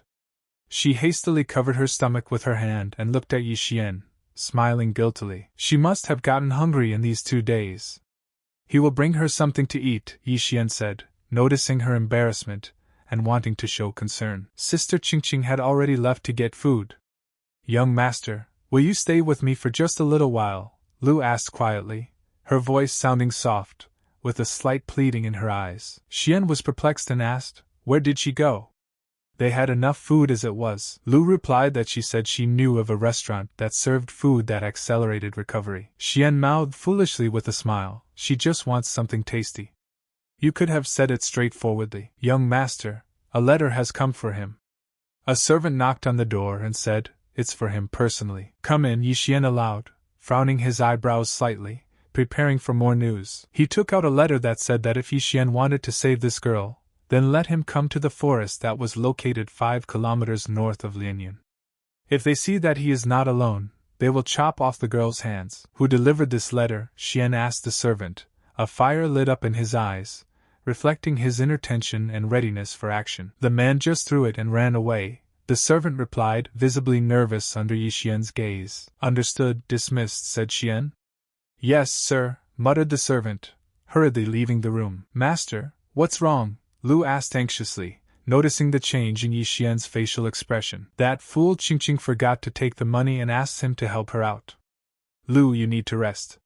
"He will order her to bring her some food," Xian replied. "Okay," Lu agreed, though she could still hear the worry in her voice. She knew something serious was going on, but she tried not to show her fears. It was already evening when Yi Xian advanced into the forest, deftly crossing the trees like a shadowy ghost. His movements were quiet and precise, taking every opportunity to hide in the darkness. Every rustle and rustle of leaves made him wary. Suddenly he stopped, noticing the shadows lurking behind the trees. As he came closer, Yi Xian noticed 2 guards standing guard and Qingqing, bound and frightened. The situation was becoming more and more tense, and Yi Xian realized that his expectations were confirmed. This was indeed an ambush. "Damn, it's Qingchang," he exclaimed with surprise and hatred after recognizing his opponent. Xian frowned thought, but why would he need Qingqing? "The news that I killed Qinfeng has already spread." Xian, sinking into thought that they were waiting for him. He needed a plan. If he tried to just rush in, Qingqing would be in danger. "I've got it!" Xian exclaimed, and a sly smile appeared on his face. A plan to outsmart the guards and save Qingqing was brewing in his mind. "System, I need a medium-quality black iron bow," Yi Xian quickly said, feeling adrenaline pulsing in his veins. Exchange was successful. 2 eater points spent, system responded. A powerful bow appeared in Yi Xian's hands, glittering in the darkness of the forest.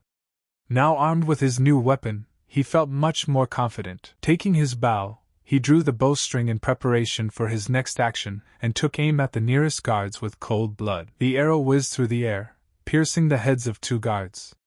They froze in surprise, not realizing what had happened before they collapsed to the ground. Chen Chang shouted in anger, "Yi Xian, he won't get away from him so easily." His voice spread throughout the forest, full of rage and intent. "Hold them down! Don't let them escape," shouted Xing Chang, leading a squad of Qin family warriors who surrounded Yi Xian and Qingqing in the forest. Yi Xian threw the bow and arrow on the ground and looked at Qingchang with a slight smile. Xian pulled out a sword from the spatial ring and said with disdain that the Qin family members were only capable of such despicable tricks. The yin-yang spatial ring curiously muttered to Qingchang, recognizing the artifact that Xian did not hide. Yi Xian quickly moved towards Qingqing and cut the ropes that bound her. The ropes easily disintegrated under his razor-sharp blade. Yi Xian, he finally came, Qingqing exclaimed with a jubilant smile, her voice trembling with relief and tears of joy glistening in her eyes. Qingchang, while offering a deal, stated that if he gave them the spatial ring and level 5 battle techniques, he would forgive them for killing Qin Feng and let them go free. Xian wary thought, how did he know that he possessed martial techniques? And that he had killed Qin Feng? Yi Xian frowned. His thoughts were preoccupied with what was happening. The information that the enemies knew about his martial techniques and killing Qin Feng was too accurate. Xian, thinking about the plan, thought that there were many enemies here. Besides, Qingqing would only get in the way. Yi Xian quickly assessed the situation, his mind working at the limit. I guess we should just pretend to agree with them and then wait for an opportunity, he thought. Yi Xian smiled slyly as he continued to ponder that this was a good opportunity to get rid of them in one blow, leaving none alive. Yi Xian, turning to Qingqing, resolutely threw that he would deal with them, let her run away. Qingqing flatly refused to leave and said that there was no way she would run away. He had come to save her, and she couldn't just leave him here. Xian, trying to convince the girl, sternly said that she would only be in the way. If she is caught again, they will be ruined. Let her be a good girl and obey him, he said. Decided what? Hurry up, Qingchang shouted impatiently, his voice full of irritation. He was clearly starting to lose patience, not realizing that Yi Xian was only waiting for the right moment. Yi Xian, keeping his guard up, inquired, would he keep his word, let them go? His voice sounded calm, but inside he was wary, ready for any turn of events. Qingchang, trying to convince Xian of his honesty, confidently stated that of course, after all, his name is Chen Lao, and he always keeps his word. Yi Xian closed his eyes for a second to finally make a decision and said okay, since it's like this. Yi Xian, definitely determined to use the situation to his advantage, said that he agreed. His voice sounded confident, but the energy inside him was boiling, ready for action. Hey him, come on, quickly, threw Qingchang to one of his warriors, pointing at Xian. The warrior reached out his hand towards Yi Xian impatiently and insistently said, come on, kid, hurry up. Yi Xian, feeling the pressure building up, only lightly chuckled to himself. He knew that he had to play by the rules to deceive his enemies and get a chance to escape. So catch it, Yi Xian shouted, swinging his sword sharply. His movements were swift and precise. He swung his sword and cut the warrior as if he were a piece of paper. Blood spurted from the wound, and the warrior fell to the ground before he realized what had happened. Qingchang shouted that he was sick of living, he would take everything he wanted just by killing him. His eyes flashed with hatred and he stepped forward, preparing to attack, and said in a stern voice, attack. All the warriors immediately surrounded them and attacked like a pack of hungry predators, descending on Yi Xian. He instantly assessed the situation, and there was only one thing left to use all his skills to survive. Xian turned to the girl and said, run! His voice was filled with determination, but also anxiety. He realized that Qingqing shouldn't stay by his side in this chaos. Qingqing quickly retreated to a safe distance, assured Xian that she would bring help. Qingchang ordered his soldiers to chase after the girl and said that she wouldn't run far. We have to deal with Yi Xian first. Yi Xian began to be attacked by warriors under the orders of Qingchang, who stood to the side, watching the developments with cold satisfaction. He killed several warriors with a single swing of his sword. Yi Xian's sword was so powerful that even the most experienced warriors didn't realize what had happened before they fell to the ground. This is the technique he used to kill Qin Feng, Qingchang exclaimed in surprise as he watched Xian's powerful movements, as he dodged his opponent's blows. Awesome sight, muttered Qingchang, watching Yi Xian's skill and watching the fight with admiration. When he mastered this technique, he would be able to compete with his older brother for the position of clan head, Qingchang thought. He concentrated and began to form fire spells. While Yi Xian was fighting with one of the warriors, Qingchang took advantage of the moment and began to attack. His eyes were burning with determination, and he sought to use every chance to crush his opponent. But Yi Xian was alert, and was able to dodge with ease. Chen Chang, who was clenching his fists with envy, joyfully declared that he was fast. This must be another level 5 technique, he thought. Just as he thought, that old bastard from the Yi family didn't lie to me. Chen Chang challenged Xian that if he had the courage, let him fight him. As you wish, Xian nonchalantly replied, confidently meeting Chen Chang's gaze, and the fire of struggle lit up in his eyes. Yi Xian swung his sword and swiftly attacked. His movements were fast and precise, like lightning piercing the sky. He activated the triple piercing thunderblade technique, and 3 sparkling blades of light burst out from his sword, rushing towards his opponent. At this moment, his sword was filled with powerful energy. With incredible speed, he threw his hands forward, the instant the blades were about to reach him. Chen Chang clenched his fists and struck each blade. The powerful technique was absorbed and dispersed by the strength of his hands alone. With undisguised hatred, Yi Xian, seeing how easily Qin Qian intercepted his attack, muttered that his claws were strong. Qin Qian asked irritably, was it true that he was able to reach the 6th level of martial arts? Not only envy, but also distrust could be heard in his voice. And how does he know this, since only his clan members should know about this? Yi Xian asked suspiciously, his eyes narrowed, filled with wariness. Chen Chang activated his technique with a sly smile and asked if he really wanted to know. He watched as irritation increasingly took hold of Yi Xian. Chen Chang abruptly lunged forward and shouted with fury for him to go to hell and ask Yama. His fist, surrounded by deadly energy, cut through the air, rushing straight towards Yi Xian. Yi Xian easily dodged as if he had anticipated Chen Chang's attack. His movements were smooth and fast, like a predator playing with its prey. Yi Xian struck with his sword lightning fast. The sword blade flashed with a bright light, and the force of the strike was so powerful that the air around them trembled. Qin Chang barely had time to put up a defense, but the sword energy cut through it, leaving a deep cut on his armor. Following Yi Xian's attack, 2 elixir vials slipped out of Qin Chang's sinus. They instantly noticed it and rushed forward lightning fast, aiming to intercept the valuable potion. Each of them moved quickly, and they managed to grab 1 vial at a time, barely touching the ground. Examining the vial, Yi Xian noticed the inscription on the label and with narrowing eyes, said regeneration potion. Looks like he needed it, Yi Xian said with a sneer as he looked at Chen Chang, who was looking at him impatiently and angrily. Well, he wouldn't say no either, Xian continued, quickly stashing the potion in the Eater dimension, realizing that every little thing could make the difference in this fight. Chen Chang clenched his teeth, irritably muttered that escaping from here was easy, but he absolutely did not expect that this kid would be so much trouble. Chen Chang desperately thought, screw it, without this, he would definitely die. He remembered the last hope in his hands and quickly opened the vial without hesitation and swallowed the pill. Immediately afterward, energy began to rapidly fill him. He could feel every cell being filled with power. This was a pill that could greatly enhance his fighting ability for a short period of time. Yi Xian retreated a few times, trying to assess the situation and keep his distance.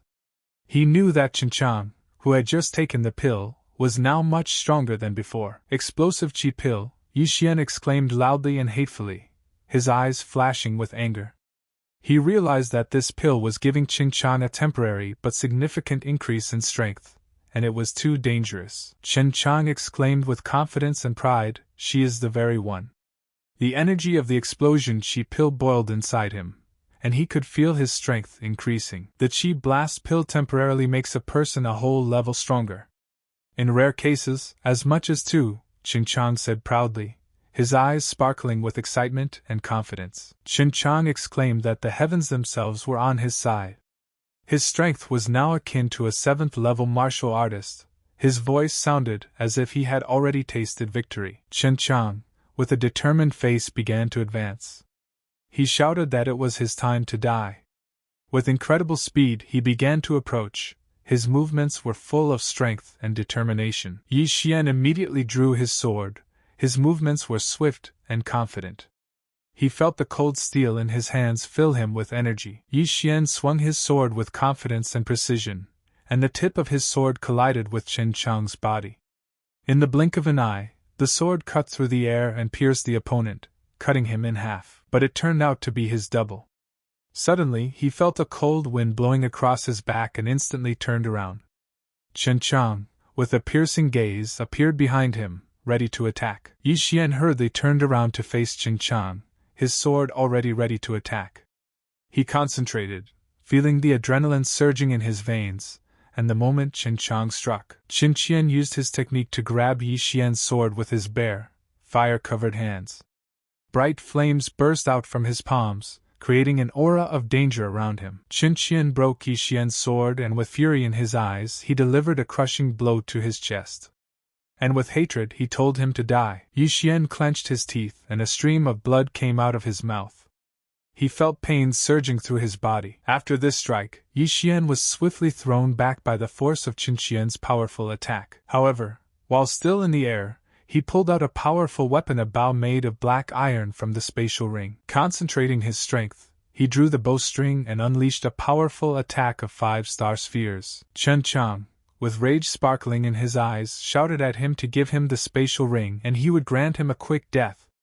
His face was distorted with anger. He easily blocked Yi Xian's attack, repelling it with a powerful arm defense. He instantly rushed to counterattack, his movements swift and precise. With each blow, he increased his power, aiming directly at the vulnerable spots, intending to end the fight as quickly as possible. At this moment, Chen Chang asked a question, full of anger and rage: what to do? Suddenly, Xian remembered the existence of the pills and a mischievous glint lit up in his eyes. Yi Xian realized that he was in a difficult situation and concentrated, and recited the devouring system to himself. A moment later, his body was filled with spiritual energy thanks to the elixir. The system said 1,000 units of spiritual power were obtained. The system reported that he had reached the late stage of level 6 martial arts. The eater's points have increased by 6, he exclaimed triumphantly. Shockingly, he was able to reach the late stage of the 6th level martial arts. He thought that now he needed to get close to Qin Qian before he could escape into defense. Then he would be able to stun him with a tiger roar and bring down his level 5 sound technique. Chen Chang, still not understanding what was happening, asked wryly and with irritation, had he figured out how he wanted to die? Yi Xian replied with a challenge that he would die today. His voice was cold and full of confidence, as if he had already seen the outcome of the battle. Gathering all his strength, he prepared for the decisive strike. Chen Qian, covering himself with flames and directing it towards Xian, roared that he was right in the face of death, but he still didn't recognize it. Qin Chang used his strongest fire technique with all his fury. His body burst into flames and he unleashed an attack on Yi Xian. Yi Xian was thrown back, his body hitting the ground with force. He lay motionless, his strength seemed to be exhausted. A moment of silence hung over the battlefield, giving the impression that the outcome of the battle was a foregone conclusion. Chen Chang was confident of his victory, and walking over to his body, disdainfully threw finally he died. With undisguised pride, Qin Chang continued that he could be proud of himself, as he was the first of his generation to be able to make him tense up like this. If he had 3 more years, he might have become the strongest in the city. Qin Chang, examining Xian's body, shouted, "And where the ring can't be, he definitely got the sword and bow with it." Suddenly Yi Xian opened his eyes, in which a flame of determination flared up. His body, which had seemed lifeless, was once again filled with strength, and concentrating all his strength, he used the tiger roar technique. The powerful sound resounded with such force that it seemed as if the earth itself shook. This sudden explosion of energy rained down on the enemy, stunning and injuring him, causing a wave of shock that literally knocked him off his feet. A deep gash appeared on his body, and blood gushed out of it, staining the ground around him. At this time, Qingqing ran as hard as she could, looking for help. Her breathing was getting faster and her legs were burning with fatigue, but no obstacle could stop her. Hearing the crows fly away from the battlefield, Qingqing felt a chill of fear run down her back. She thought of Xian anxiously, imagining him fighting danger on the battlefield. Her heart filled with fear, and she slowed down, realizing that every second could cost him his life. Qin Chang bewilderedly asked why he was alive. His voice sounded full of surprise and anger. He couldn't understand how Yi Xian, whom he had inflicted so much damage on, had managed to survive. Xian replied with a chuckle as he twirled around in the air. He took a small taste of the white flower tincture. It heals all wounds and restores spiritual strength. Truly, the world's best medicinal potion. Pulling out his sword and putting it to Qinchang's throat, Xian said, he would ask again how he knew the internal affairs of the Yi family? His voice sounded cold and confident, and his eyes reflected determination. Qinchang felt the sharp blade of the sword pressed against his skin, and a sense of unease grew within him. Some time passed, and Qinchang saw a dark figure up ahead. Her heart beat faster when she realized that it could be Xian, or one of the opponents. When she saw the familiar figure, she exclaimed, "Yi Xian!" Her voice was filled with relief and joy, as if a heavy weight had been lifted from her shoulders. She quickly approached him and with concern in her voice asked if he was okay and where those people were. Yi Xian replied calmly that he was fine and those people were gone.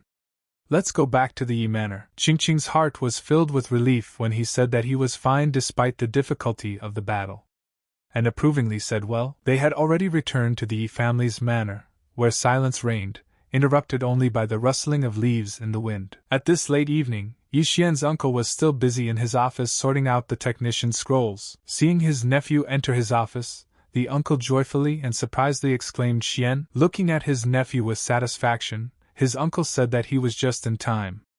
After all, he had finished transcribing most of the technique scrolls. "Can we go to the Lin family tomorrow?" he asked. Yi Xian looked at his uncle in bewilderment, and asked in the middle of the night. Uncle, not understanding the question, repeated in the middle of the night, "What happened?"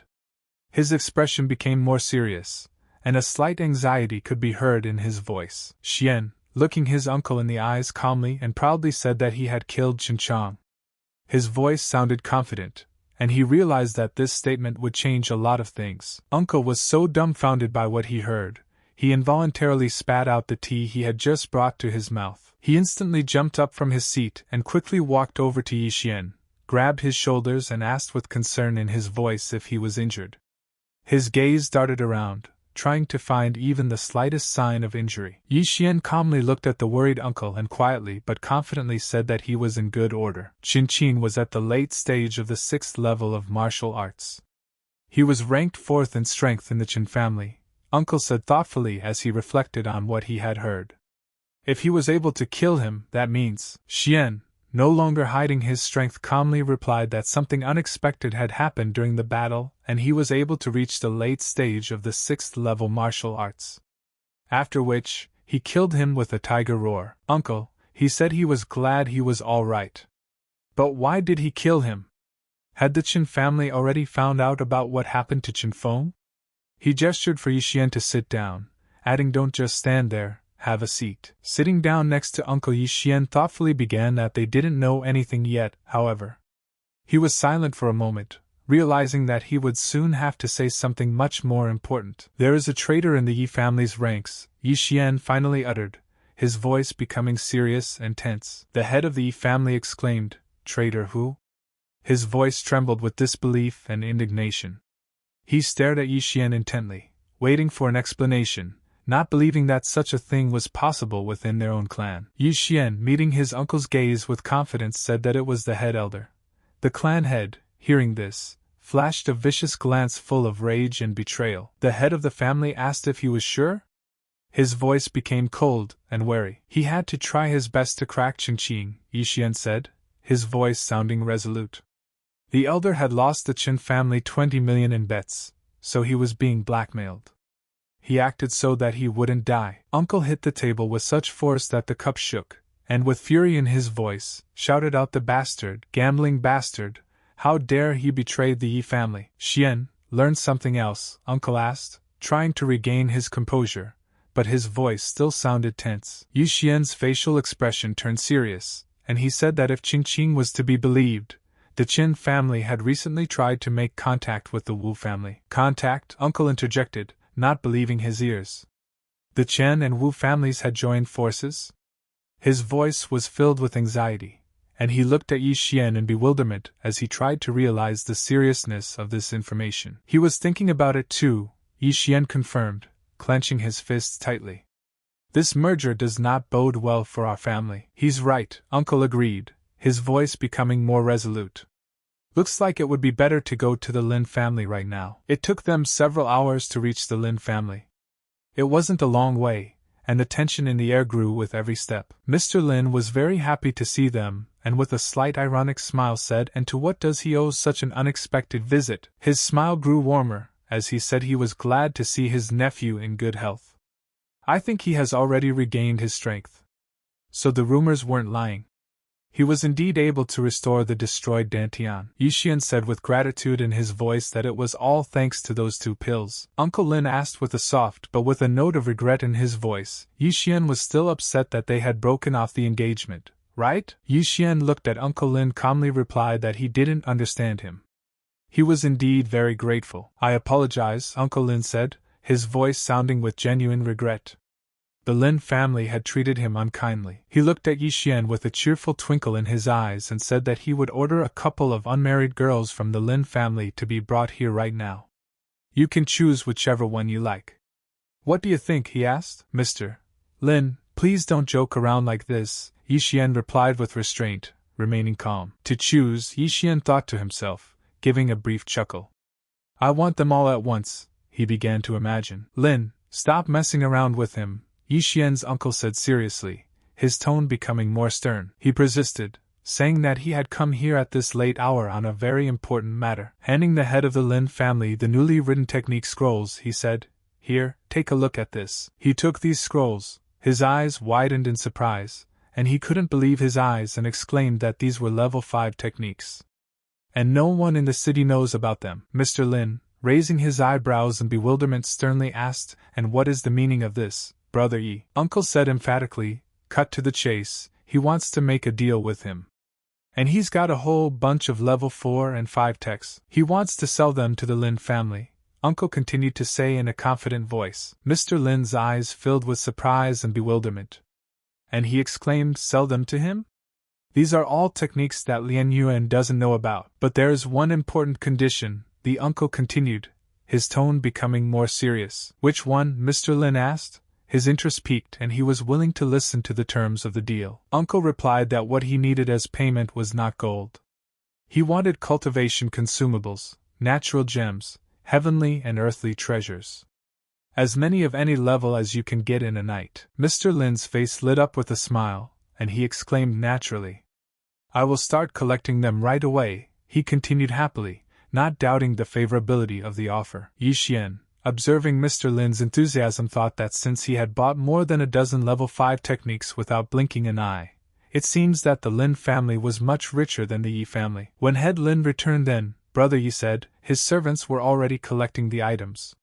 He would have them soon. Uncle, finishing his tea, said seriously that since they had sorted it out, they should now move on to what he had come for. Head Lin, not realizing the catch, asked, "Not for the sake of selling techniques? And what is he trying to get him into?" He had received confirmed information that the Qin and Wu families had joined forces, the uncle said, and there was seriousness in his voice and a glint of wariness in his eyes. "They have decided to form an alliance," exclaimed Head Lin, with disbelief in his voice. Without hiding the seriousness of the situation, Uncle replied that it was so. They stood shoulder to shoulder to destroy the Yi family. "He understood everything, Brother Yi. Don't worry. He won't meekly wait for the fall of the Yi family," confidently replied the head of the Lin family, supporting his ally. After shaking hands, Head Lin earnestly said that they were brothers until death. His voice sounded firmly, pronouncing the oath. "Both in sickness and in health," my uncle added, solemnly continuing their long-standing vow. Xian, hearing their strange oath, uncertainly muttered, "Fuck, this is kind of gay." Chief Lin said that the most important thing in clan battles is to have the strongest members of the clans fight. The ruler of Wu Tian City has the 8th level of martial arts, and only his father can match him. He went on to say with confidence that he was now living in seclusion. They should not underestimate their enemies. When his father returns, they will sweep away the Wu and Qin families. Elder Lin will soon reach the 9th level, the Yi family head asked in surprise, with undisguised admiration in his voice. Congratulating him in advance, the head of the Yi family replied with a respectful smile upon hearing the news of his future accomplishments. With a slight smile and proudly straightening up, the head of the Lin family replied that he gladly accepted congratulations. Suddenly, there was a knock on the door, and a servant's voice was heard, saying that it looked like the cultivation resources were ready. Already escorting them, the head of the Lin family, confidently glancing at his allies, said that everything was ready, Brother Yi.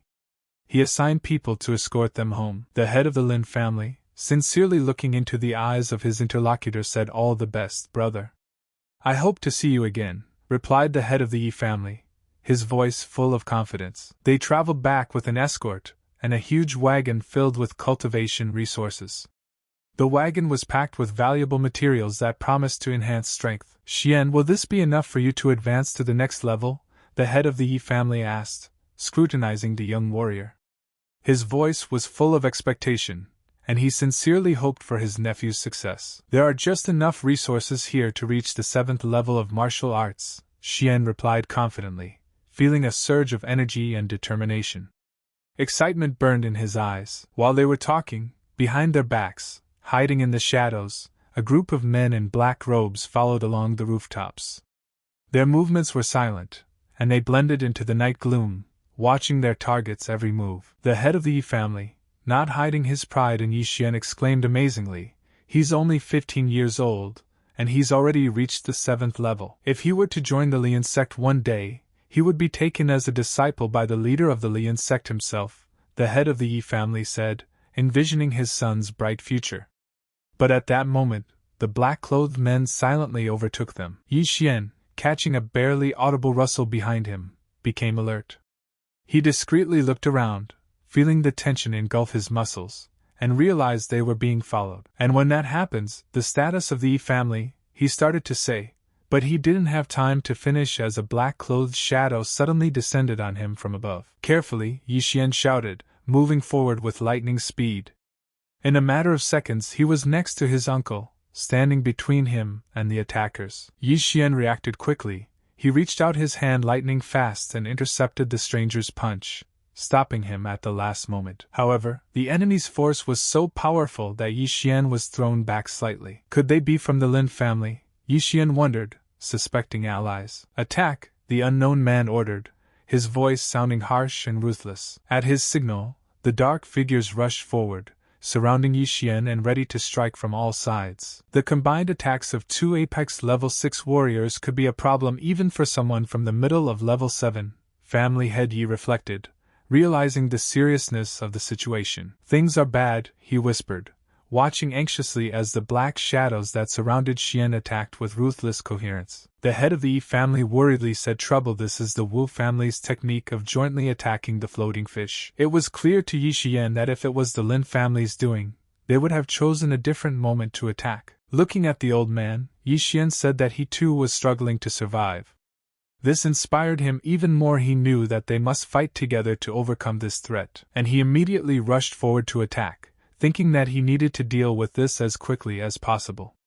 Yi Xian, gathering all his strength, rushed forward towards the enemy. The man in black used a powerful technique, but Yi Xian dodged it. Surprised, he thought it was an exploding thunder fist. He continued to reason with this person from the Qin family. He didn't expect them to take them on so quickly. Yi Xian used the thunder step technique. His figure blurred in the air, leaving behind only a trail of swift movement. In the blink of an eye, Yi Xian was beside the enemy and struck with such force that he flew back several meters, hitting the ground hard. Yi Xian, clenching his fist, said that he would find out whose faces were hidden under the masks. The determination in his voice was unyielding. He instantly sped up and reached for the mask of one of the opponents. As he took aim, Yi Xian's hand moved swiftly, ready to tear off this symbol of mystery and find out who was hiding underneath. The enemy was stunned by Yi Xian's incredible speed and didn't even have time to move. In an instant, Yi Xian's hand ripped off the mask, and his opponent's face was revealed in front of him. Seeing a familiar face, he recoiled, not believing his eyes, and said, "So this, was he the first elder?" Yi Xian didn't have time to get the information out of him before he sensed the impending danger behind him. He didn't have time to react, but in the next instant a powerful blow struck him in the back, throwing him right back into the wagon. The wagon flipped over from this impact, and all the contents spilled out onto the ground. But suddenly his gaze fell on the cultivation chest that had fortunately not been damaged when the wagon overturned. Quickly walking over to the chest, he touched it, and with a smile on his face said, "Devour." The system said that the devouring was complete. He had reached the initial stage of level 7 martial arts. 6 eater points have been obtained. Yi Xian decided to use the new spatial ring technique. He concentrated and a shimmering aura appeared around him. This technique allowed him to manipulate space. The enemy, stunned by the incredible technique, exclaimed, "Spatial ring, it might as well be." "Why do you want to take it away?" Yi Xian said with mockery in his voice, looking at his enemy. Yi Xian continued with confidence, then bow his head and acknowledge his superiority. These words only infuriated his opponent, who exclaimed with indignation, "You insolent little brat!" In the blink of an eye, the enemy rushed towards Yi Xian, his body rushing towards Yi Xian, rage glittering in his eyes. However, Yi Xian was prepared. In his mind, everything was happening in slow motion. The black-masked man aimed a powerful punch, hoping to nullify young Yi Xian's audacity. However, all of his attacks were useless as Yi Xian easily dodged them. His skills and quick reaction time allowed him to anticipate his opponent's movements, and every time he was one step ahead. Yi Xian concentrated all his power in his hand and, gathering his wits, stabbed it straight into his enemy's chest. Yi Xian ripped out his enemy's heart with determination, and at this moment, everything around him seemed to stop. Everyone around them froze, breathless and stunned at what had happened. Yi Xian grinned and easily crushed the enemy's heart in his hand. This was a symbol of his victory and determination not to rest on his laurels. Seeing Yi Xian ruthlessly killing, the first elder cried out in horror and tried to run away, unable to believe his eyes. His heart was pounding with fear. Yi Xian, looking at the retreating first elder, coldly threw, trying to escape. In the blink of an eye, he was in front of the first elder, blocking his escape route. With a strong kick of his foot, he broke the elder's leg, and he collapsed to the ground, letting out a desperate cry. The remaining allies, realizing that they could not win, said that plans were changing and it was time for them to retreat. Seeing that they were trying to escape, Yi Xian took out his bow and said, "Do you think he would let them escape after something like this?" Taking aim, Yi Xian uttered with cold determination that everything must be paid for. Gathering all his strength, he released arrows with incredible accuracy, piercing through the bodies of the retreating enemies. Walking up to them, Yi Xian looked at them with disgust and removed their masks, revealing their faces. The clan head, looking at the recognized opponents with horror, exclaimed, "So it really was Elder Shuangzi of the Wu family." Yi Xian threw a glance at the first elder, and said that this seemed to be their head elder. The clan head, approaching the first elder with anger, asked why he betrayed the Yi family. Did he have debts again? The traitor, upon hearing the clan head's words, was surprised to interrogate the debts. "God, Yi Zhang, he's such a fool." Yi Xian joined the conversation and asked, "And then what did he receive from the Chen family?" "Even this little shit is smarter than him," the traitor replied wryly, his face twisted in mockery. Yi Xian said with a slight chuckle, "Let me guess, he was offered the position as the head of the Yi family, right?" The head of the Yi family, looking at the traitor with disdain, threw down. So this is what he wanted. The traitor claimed that the Qin family had promised that he would become the new head of the Yi family after this mission. Yi Xian, how did he realize it? Wondered the traitor, not believing that his secret thoughts were so easily revealed. Yi Xian grinned and said that he could tell right away. He was beckoned and waved his tail. Looking at him with contempt, he continued, "And beckoned with what? Either money or power. And money, as he said himself, is of no concern to him." And he spoke so disrespectfully to the head of the clan that the answer appeared on its own. He and his wishes that he would forfeit the Dantian, Yi Xian said menacingly, swinging at the clan traitor. "Don't even think about it," the traitor shouted, and desperate hope gleamed in his eyes. He punched him in the stomach. The sphere protecting him shattered under the force of the blow. Yi Xian, satisfied with his work, thought it was him, the old one, who was making things difficult when he was trying to make contact with the Yi family. He would not forgive such a thing. The clan had said that tomorrow, he would judge him to the full extent of the family's laws in front of the rest of the family. Yi Xian replied that he hoped so. The traitor laughed merrily and said that if they didn't return, they would attack the Yi family very soon. There was a gloating sound in his voice. Then said that if he didn't become the head of the Yi family, then there was no reason for him to exist. He violently laughed as he put the force to his head and, with a cry of despair, destroyed himself. The head said that from the looks of it, the Qin and Wu families have been preparing for something like this for a long time. And this puts them in a bad position. They should take them by surprise before they gather all their power. They need to team up with the Lin family and attack the Qin family, and with the Wu family, until old man Lin returns from his hermitage, they have to wait. The clan head said to Xian, contact the Lin family, and he would go back to the Yi manor and gather the people.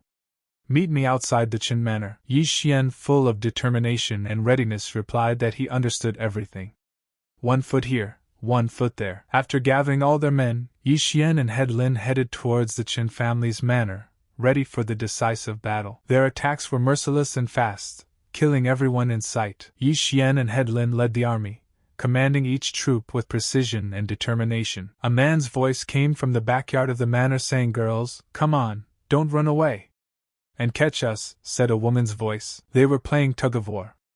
A blindfolded man said, "Behave yourself and come to me." Female voices teased, "If you want to catch us." "Got you, rabbit," he said, catching the girl. "He is such a varmint," laughed the girl. Yi Xian, hearing those voices, came closer. He jumped on the roof to get a better view of what was going on. He saw a man come closer and say she was a bad girl. He would eat her for that. "Young master, what is he doing?" the girl protested. Yi Xian realized that he had a great chance to kill this man. He took out his bow and took aim. The arrow struck the target with perfect accuracy, and the man collapsed instantly, struck dead. The girl froze in horror. When she saw the decapitated man, she screamed, piercing the silence with her desperate cry. Head Chen, upon hearing the piercing screams, instantly became alarmed and asked what had happened. One of his men called back the head, "Bad news. Yi and Lin families, they attacked us. Most of their men are already dead." "They won't last long," the subordinate replied with panic in his voice. Head Chen roared, "A bunch of idiots. Gather all the remaining men in the backyard. They will fight under his leadership," he ordered. Meanwhile, the battle continued. Chen's men fell one after another, struck by the arrows shot with Yi Xian's precision. He took a high position in a tree, from where he could better observe the battlefield and follow the movements of his enemies. Yi Xian released 3 arrows at once, and each of them accurately hit the target, crushing the opponents who didn't have time to react to his attack. He figured he had enough skill to hit enemies both left and right with only a slight bend in the bowstring. When they disperse the Qin family, he will devour their treasures and use the points gained to improve the star arrow. Seeing the head of the Yi family from afar, who was ruthlessly destroying his men, Head Chen shouted with rage, "Yi Chang, you old bastard!" He instantly covered the distance to Yi Chang, raising his sword. Head Chen shouted with fury in his eyes, "Die!" "You're just in time," replied Head Chen, concentrating all his strength in his right hand. Their forces collided with unimaginable power, and an explosion occurred at the point of impact, deafening everything around them. All the people converged in one place where a fierce battle broke out. Yi Xian, seeing all the people gathered in one place, thought that everything was settled. Moving stealthily across the rooftops, he realized that the Qin family was finished. And this was the perfect time to raid their treasury. Seeing the majestic building in front of him, Yi Xian froze for a moment, and thought that she must be the hidden treasure of the Qin family. Opening the door to the treasury, Yi Xian saw many shelves in front of him, stacked with drawers and boxes. When he opened one of the boxes, he was surprised and disappointed to say that it was 30-year-old wild mountain ginseng and 50-year-old pearls. Looking at the shelves, Yi Xian thought that it was very strange. After all, these were the most common medicinal remedies. The Qin family is the 3rd largest in Lingyun City. They can't be poorer than the Yi family. Yi Xian's realization means there's a secret room. It must be around here somewhere. It's where all the treasures of the Qin family are. A flame of hope ignited in his mind, and he began to scrutinize the treasury for hidden mechanisms. Sliding the candle to the side, Yi Xian suddenly saw one of the walls of the shelf quietly ajar, revealing a secret door. He exclaimed, "Bingo!" Having already absorbed everything, Yi Xian comes out of the treasury and says, "God, how many resources were in the Qin family's treasury!" Not only had he managed to reach the middle of the 7th level of martial arts, but he had also awakened a rare heredity, Yi Xian thought, feeling the confidence and strength building up in him. The system reported that the bloodline of 100 beasts required devouring the blood essence of 100 rank 7 demonic beasts in order to be fully revealed. Once progress is completed, it simply increases the host's physical strength incredibly. Yi Xian, looking over his new ability, said that he would probably have to go to the mountains one more time to hunt demonic beasts. He needs to deal with the Qin family and Wu family first. This task was his first priority. Going back and making his way through the crowd, he asked one of the servants what the situation was like. The servant replied that the Wu families took advantage of the attack on the Chen family. They divided the people into two groups and attacked both the Yi family and the Lin family. Old man, he gathered all the city guards. They surrounded the Chen estate. How does he know that? Yi Xian asked, wary. The servant replied that Wu Tian had just told him. He came and advised them to surrender. I don't know if he was telling the truth or not. Damn old man, fuck him, Yi Xian exclaimed, not hiding his annoyance. Yi Xian walked over to his uncle and anxiously said, the Wu family is not attacking yet. Once they attacked the Yi and Lin families, they would take the old people and children hostage. Then everything would be over. He thinks they should attack first and sweep them away with one solid attack, he suggested. Uncle looked at Yi Xian and said that they didn't know what Wu Tian was up to yet. Attacking them right now was not only difficult, but also not the wisest thing to do. The clan had noticed that Wu Tian was at the 8th level of martial arts, didn't think that even the 5 of them would be able to handle him. Not to mention, there are several people in the Wu family who have reached the 7th level. Leave Wu Tian to me, Yi Xian calmly replied, looking straight into the eyes of his uncle and the other warriors. His voice sounded confident, and everyone felt that he was really ready for this fight. The clan head and elders looked at him in surprise and exclaimed with glee, "What? Xian, don't make such a stupid decision. He is the future of the Yi family after all," the clan head exclaimed, his voice trembling with worry. Yi Xian replied that uncle shouldn't worry. He knows what he is doing. His voice was calm and confident. He's already mastered several techniques of level 7 and has reached the middle of it. He doesn't say he'll take him down easily, but he refuses to lose to him. Yi Xian calmly explained that they would have to deal with the warriors who had reached the 7th level of martial arts. After that, they should help him with Wu Tian. Have it your way, my uncle said at last, sighing tiredly. Just be careful, you understand me? A little time passed, and Yi Xian took out his bow and told the system to exchange the Devourer points for the Chaos Star Arrow improvement. The system announced that 20 OPs have been spent. The exchange was successful. Star Arrow of Chaos has reached the 7th level of martial arts. In the courtyard of the Wu family's manor, the head pronounced that the Yi and Lin families, he addresses them. Gives them time while the incense is burning. At its expiration, mark his word, they will pay for what they have done. At this time, Yi Xian climbed onto the roof of one of the buildings in the manor and took a comfortable position.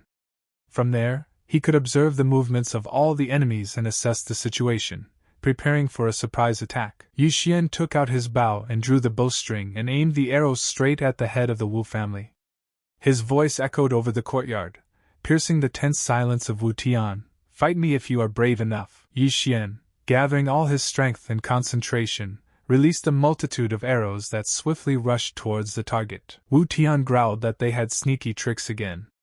His voice was filled with anger and rage. Wu Tian, noticing the approaching arrows, quickly put up a protective barrier and a bright flash of energy appeared around him. However, despite his efforts, Yi Xian's arrows pierced the barrier, shattering it like fragile glass. In an instant, with incredible agility, he managed to catch one of the arrows with his hand, preventing it from doing any harm. But all of Yi Xian's other arrows pierced through Wu Tian's men, wreaking havoc and destruction among his warriors. Wu Tian's face contorted with concentration and rage as he clenched the arrow in his fist and said, "How dare he attack his children in front of him?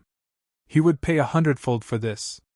He then asked, "He is the Yi Xian of the Yi family, right?" Yi Xian, without retreating a single step, nodded proudly and confidently and said that yes, he was the one. Taking out his bow, Yi Xian began to take aim. His voice sounded resolute, and he said that if he still didn't think of fighting him, he would continue to destroy the younger generation of the Wu family. The Wu clan heads clenched his fists, his face contorted with a grimace of pain and rage. He said that he had to admit that he was worthy of honor. He had reached the 7th level of martial arts at such a young age. With these words, he headed towards Yi Xian with lightning speed, his intentions clear. He added that he would show respect for his will. At this moment, the door to the Wu manor was kicked open with a foot by the head of the Yi clan, who entered with a powerful push like a hurricane. The clan head with a bright fire in his eyes shouted forward to kill for the clan. With these words, the Yi family warriors, inspired by their leader's determination, rushed into battle. Meanwhile, a fierce battle broke out between Yi Xian and Wu Tian. Yi Xian drew the bowstring with force, firing several arrows towards his opponent, but Wu Tian easily dodged them. Wu Tian slowly approached, his eyes burning with determination. However, Yi Xian was not one to give up. He skillfully kept his distance, not allowing his opponent to get too close. Wu Tian didn't waste any time and decided to use his signature technique.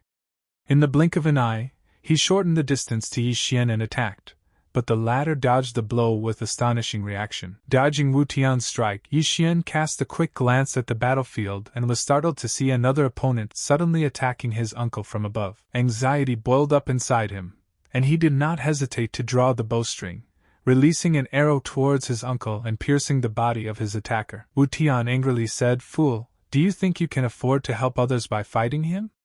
He will have to pay for it." He with lightning speed shortened the distance to Yi Xian and attacked with incredible strength. Yi Xian didn't have time to react and the powerful punch caused him to spurt blood. Wu Tian grabbed his head, concentrated the power in his hand and with a menacing exclamation said, "Die!" But suddenly, an object was thrown at Wu Tian with great speed, causing him to dodge and let go of Yi Xian. Yi Xian and Wu Tian froze, tracing their gazes after the thrown object that was thrown. When they looked closer, they realized with horror that it was a severed head thrown with brutal force. Wu Tian looked closely and recognized the familiar face, but his eyes suddenly froze and filled with tears. As if he couldn't believe what he saw, he whispered, and then, breaking into a scream, his father exclaimed. Looking around, Wu Tian noticed a dark figure standing on the roof in the distance. Clenching his fists, Wu Tian exclaimed at Lin Xiao with hatred in his voice. Lin Xiao calmly looked at him. His gaze was cold and full of contempt. Wu Tian, clenching his teeth and trying to hold back tears, asked through rage was he the one who killed his father? Lin Xiao approached and said that he was unlucky he had attacked Lin Manor just after he had moved to the next level. If it had happened an hour earlier, the Wu family would have ruled the entire city by morning. But it just so happened that he had literally just reached the 9th level of martial arts. Therefore, either he nor his subordinates had a chance of success. Wu Tian, shocked by what he heard, exclaimed in wonder, how did he reach the 9th level of martial arts? Father had said that at his age, it was very problematic to ascend to the heavens and start cultivating. The two of them should never have achieved more than that in their lives. His father was right, Wu Tian replied with disdain. He needed Elder Yu's guidance for this, and people of great strength would always find a way to raise their level. Surrender now and he will let him live. He will only pay for it with his dantian, Ling Xiao said, his voice sounding cold and ruthless. Wu Tian, rushing forward with fury and determination burning in his eyes, exclaimed, "Surrender?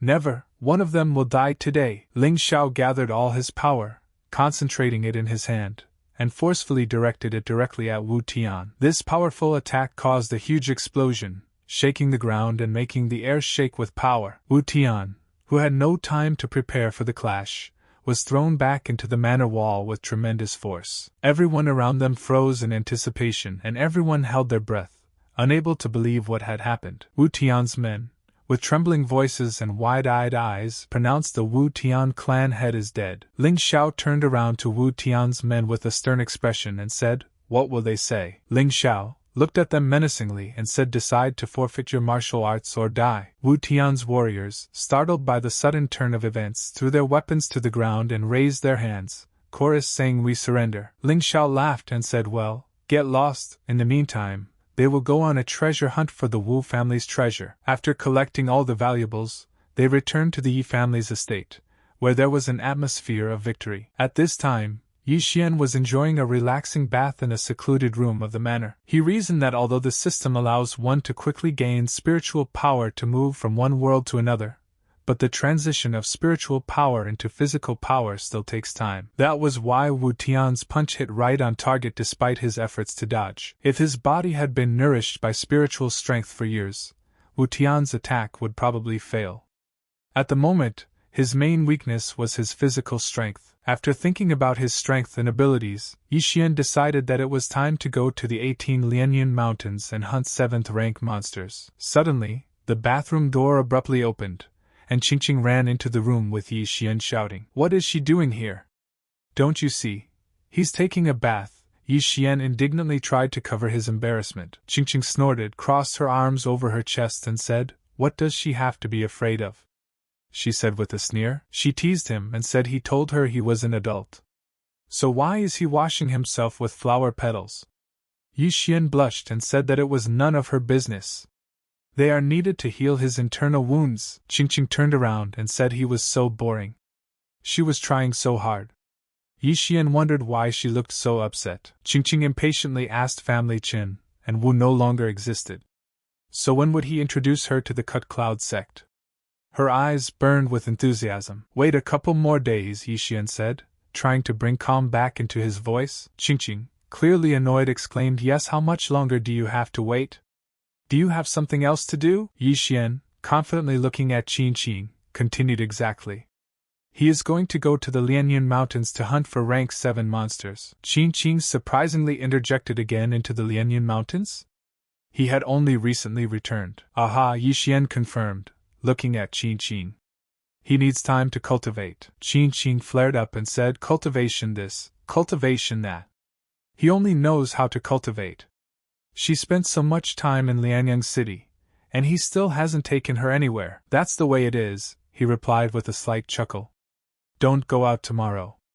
The man your father sent will be in town." Qingqing, whose face flashed with anger, sharply and demandingly asked, "What did he say?" In the evening, Yi Xian and Qingqing rode their horses along the quiet paths away from the city. Qingqing, noticing the houses, stopped her horse. Yi Xian also slowed down his step, looking at her puzzled. "Let's stop for the night," Qingqing suggested, rubbing her eyes slightly tiredly. Ling Xiao looked at Qingqing puzzled and asked, "Listen, she was so actively rushing him to flee the city. Why has she calmed down now?" Qingqing, trying to explain her anxiety, said that she was in a hurry, for she was afraid that the people sent by her father had stopped near the Yi Manor. They were definitely safe now, so everything was fine. "Besides, she's a lady, she shouldn't have to ride a horse all night," Qingqing said with slight irritation, raising her eyebrows and looking at Yi Xian. Yi Xian, raising his gaze to Qingqing, curiously asked why she is trying so hard to avoid meeting your father's men. Qingqing grinned and said that she wasn't going to tell him. He had told his father everything. Entering the building, Yi Xian said to the host with a confident tone, "Them 2 rooms upstairs." The host, with a good-natured smile, looked at them and replied, "Well." The man drinking in this building looked up and stared at Qingqing with obvious interest. His lips stretched in a strange grin that combined mockery and something bad. The landlord, with a friendly voice pointing to the stairs, said, "Please, this way, gentlemen." Qingqing, with enthusiasm, muttered to trust her. "Now they will have a good meal." "Thank you, Miss Shui." Yi Xian started to speak, but when he noticed the group of people, he stopped, and looking closely, he determined their level. "Level 7, he whispered to himself. "And the others are at the 5th level, Yi Xian continued, scrutinizing the group of people. "They don't seem to be from Lianyun City. Could it be the people sent by Uncle Shui?" He hesitated, clenching his fists tensely. Looking at Qingqing's calm face, he thought that he probably didn't. Otherwise she wouldn't be so calm. After reaching the door, Yi Xian said that he thought he should go to bed early since they had to get up early. Qingqing walked into the room and, sticking out her tongue, mimicked his tone and said, "Okay." She slammed the door shut. Yi Xian went to his room and muttered to himself, "What a temper this girl has, of course." At night, when everyone was asleep, a strange man stood over Qingqing's door and began to listen. Qingqing, falling asleep in the star pose, slept peacefully, her breathing even and calm.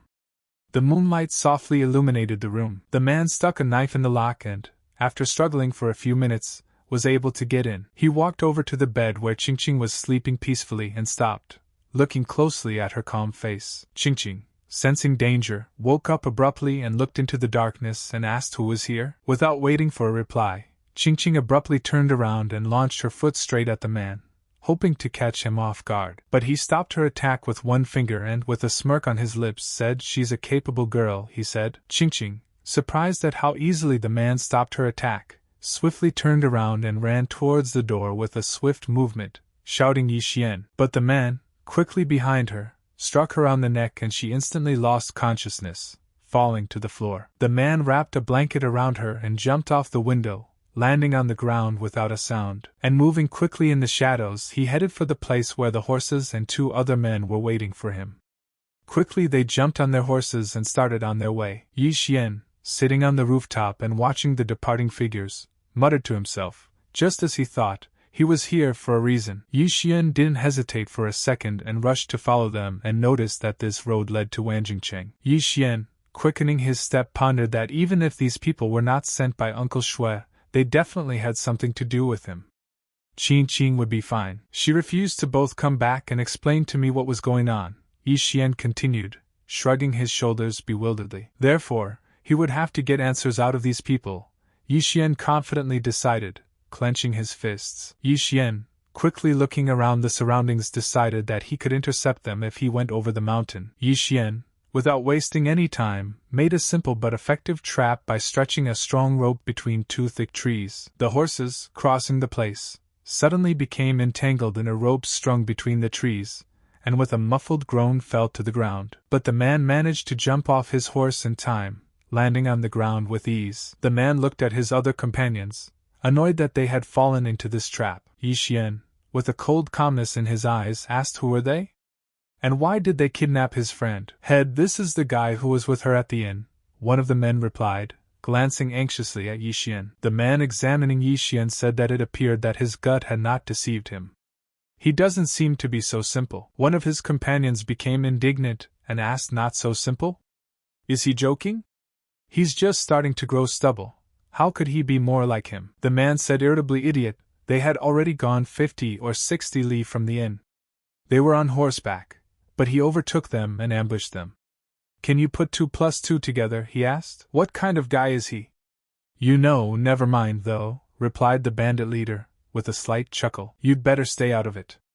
They didn't fight him at the inn because they didn't want to get into trouble, he added. Yi Xian, with undisguised irritation, replied, what nonsense.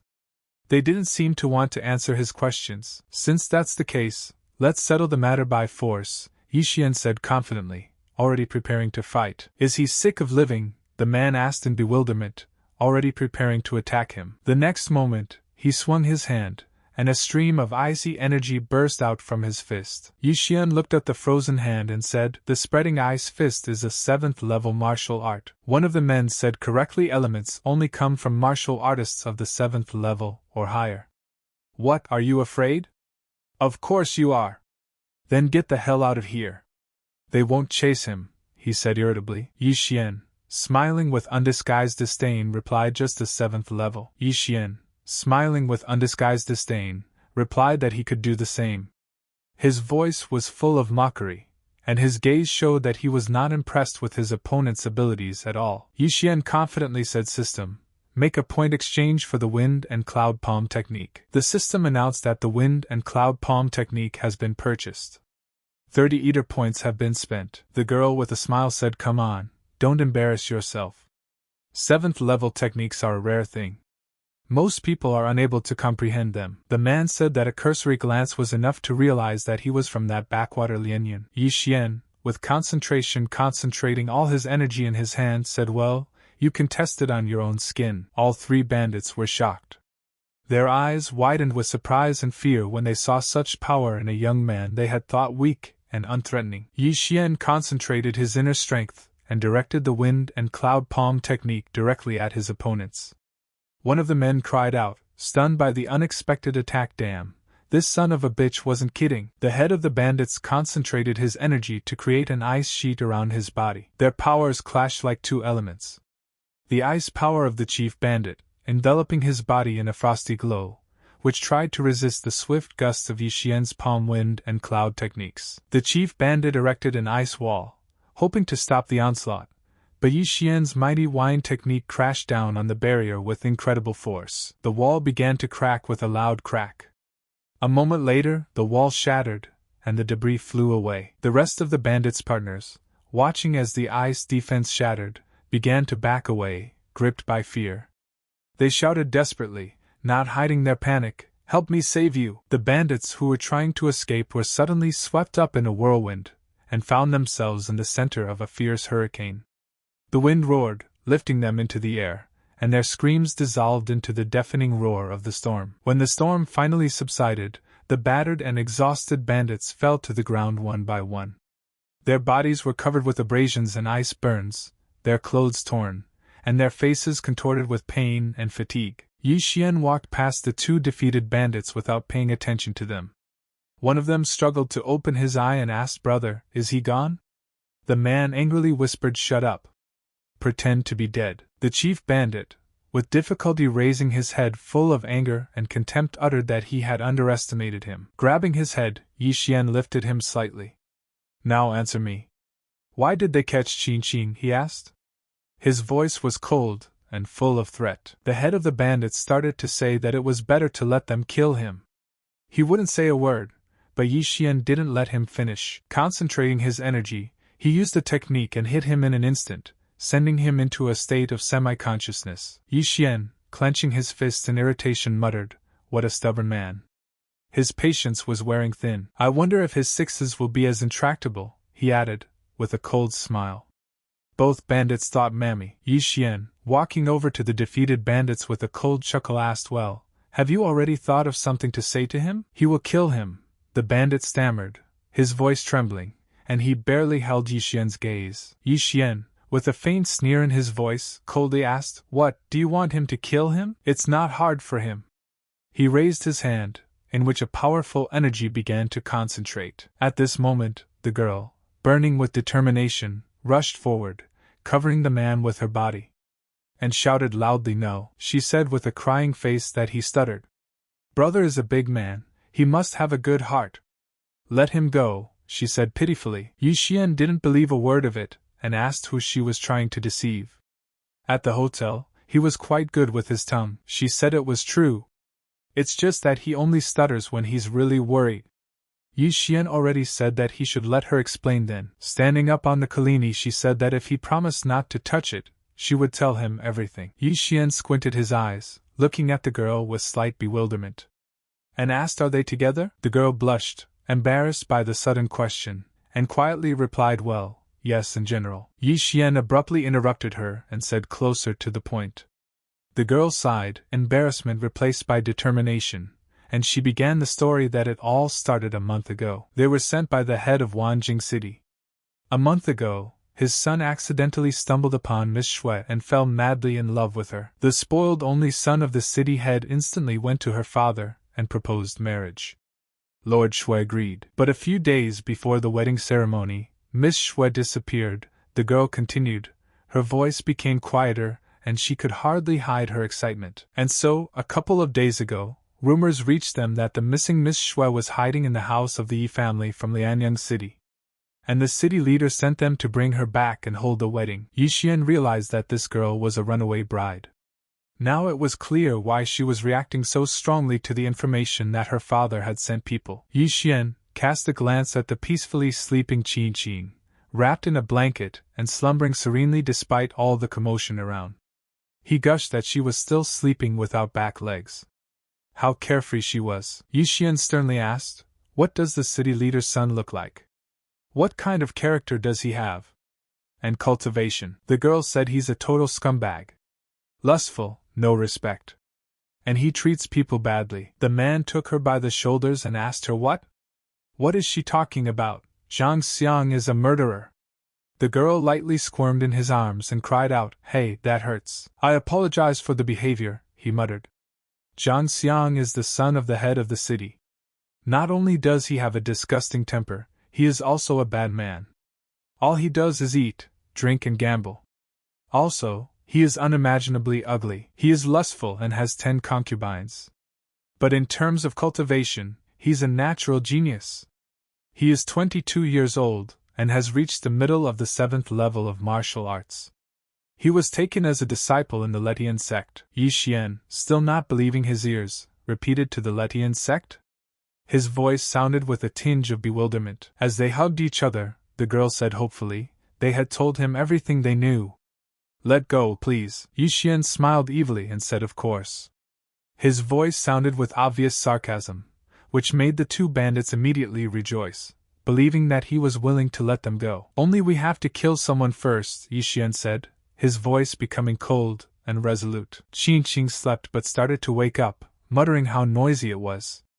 There were joyful voices all around her that easily broke through her sleep. Xian is a man of fair fortune and indescribable nobility. Qin Qing opened her eyes and asked in surprise, was this her bedroom? She looked around the room, trying to realize what had happened. Qin Qing tried to get out of bed, trying to remember the recent events. The last thing she remembered was that she was at the inn, so why had she ended up here? She tried to gather her thoughts and figure out exactly how she had been transferred to this room. Qin Qing, listening to the sounds from the street, heard a conversation. Yi, such a funny guy. Opening the window, Qin Qing saw Yi Xian and his father peacefully discussing something at the table.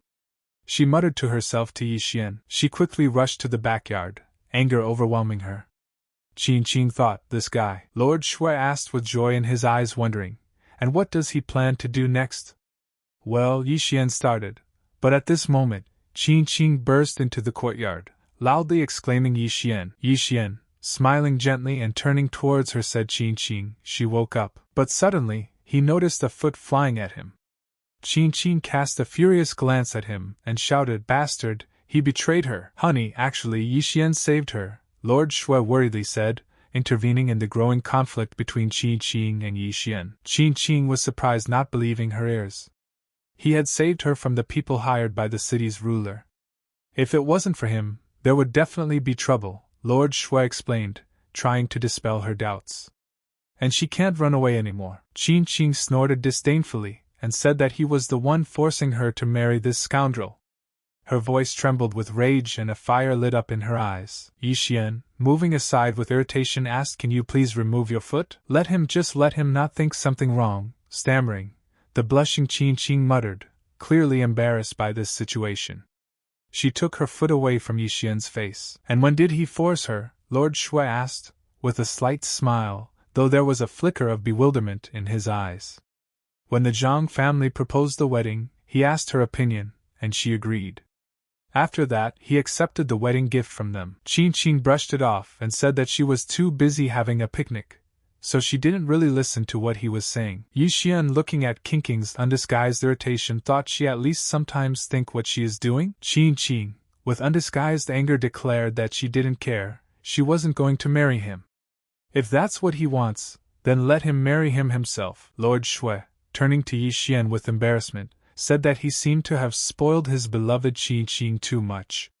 Nephew Yi, doesn't he find this amusing? In response, Yi Xian laughed awkwardly. Lord Shui said with a slight smile, she could breathe easy. He had already ordered the wedding gift back. Qin Qing looked at him incredulously, not immediately believing what she heard. Qin Qing looked at him incredulously, not immediately believing what she had heard. Why is he so cooperative? Hey, who is there in her father's skin? Come out, she shouted. At that moment a servant burst into the room. Sir, trouble, he said, panting. The ruler of the city and his son had attacked them, but the servant had no time to speak before a powerful blow threw him aside, and he crashed against the wall. All three of them instantly tensed up, ready for the upcoming fight. Their eyes lit up with the fire of battle. The city's ruler and his son entered the manor and looked around at everyone present with a smug grin.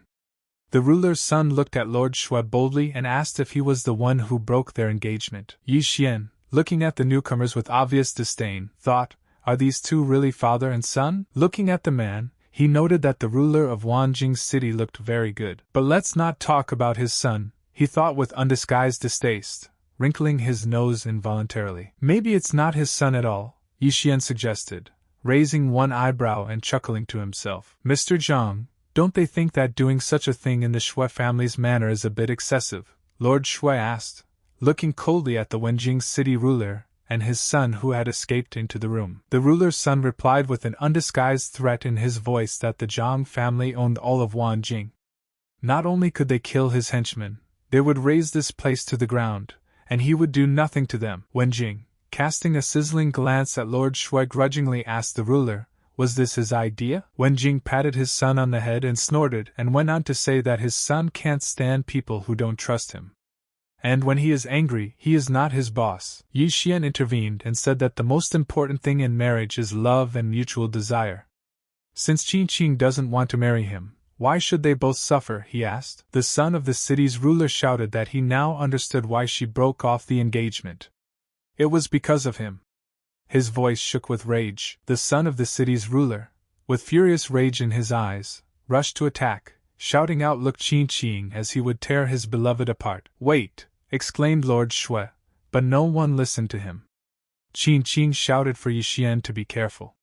Her voice was full of panic. The ruler's son was already ready to strike, but Yixian instantly disappeared as if he had vanished into thin air. Suddenly he appeared behind his opponent, his movements quick and confident. He attacked with his bare hands. The blow resounded with deafening force, throwing the air back. However, Wenjing, reacting in time, deftly caught his son in flight and gently placed him on the ground. At this time, Wenjing's entire body was enveloped in cold blue energy. An aura of rage pierced the air.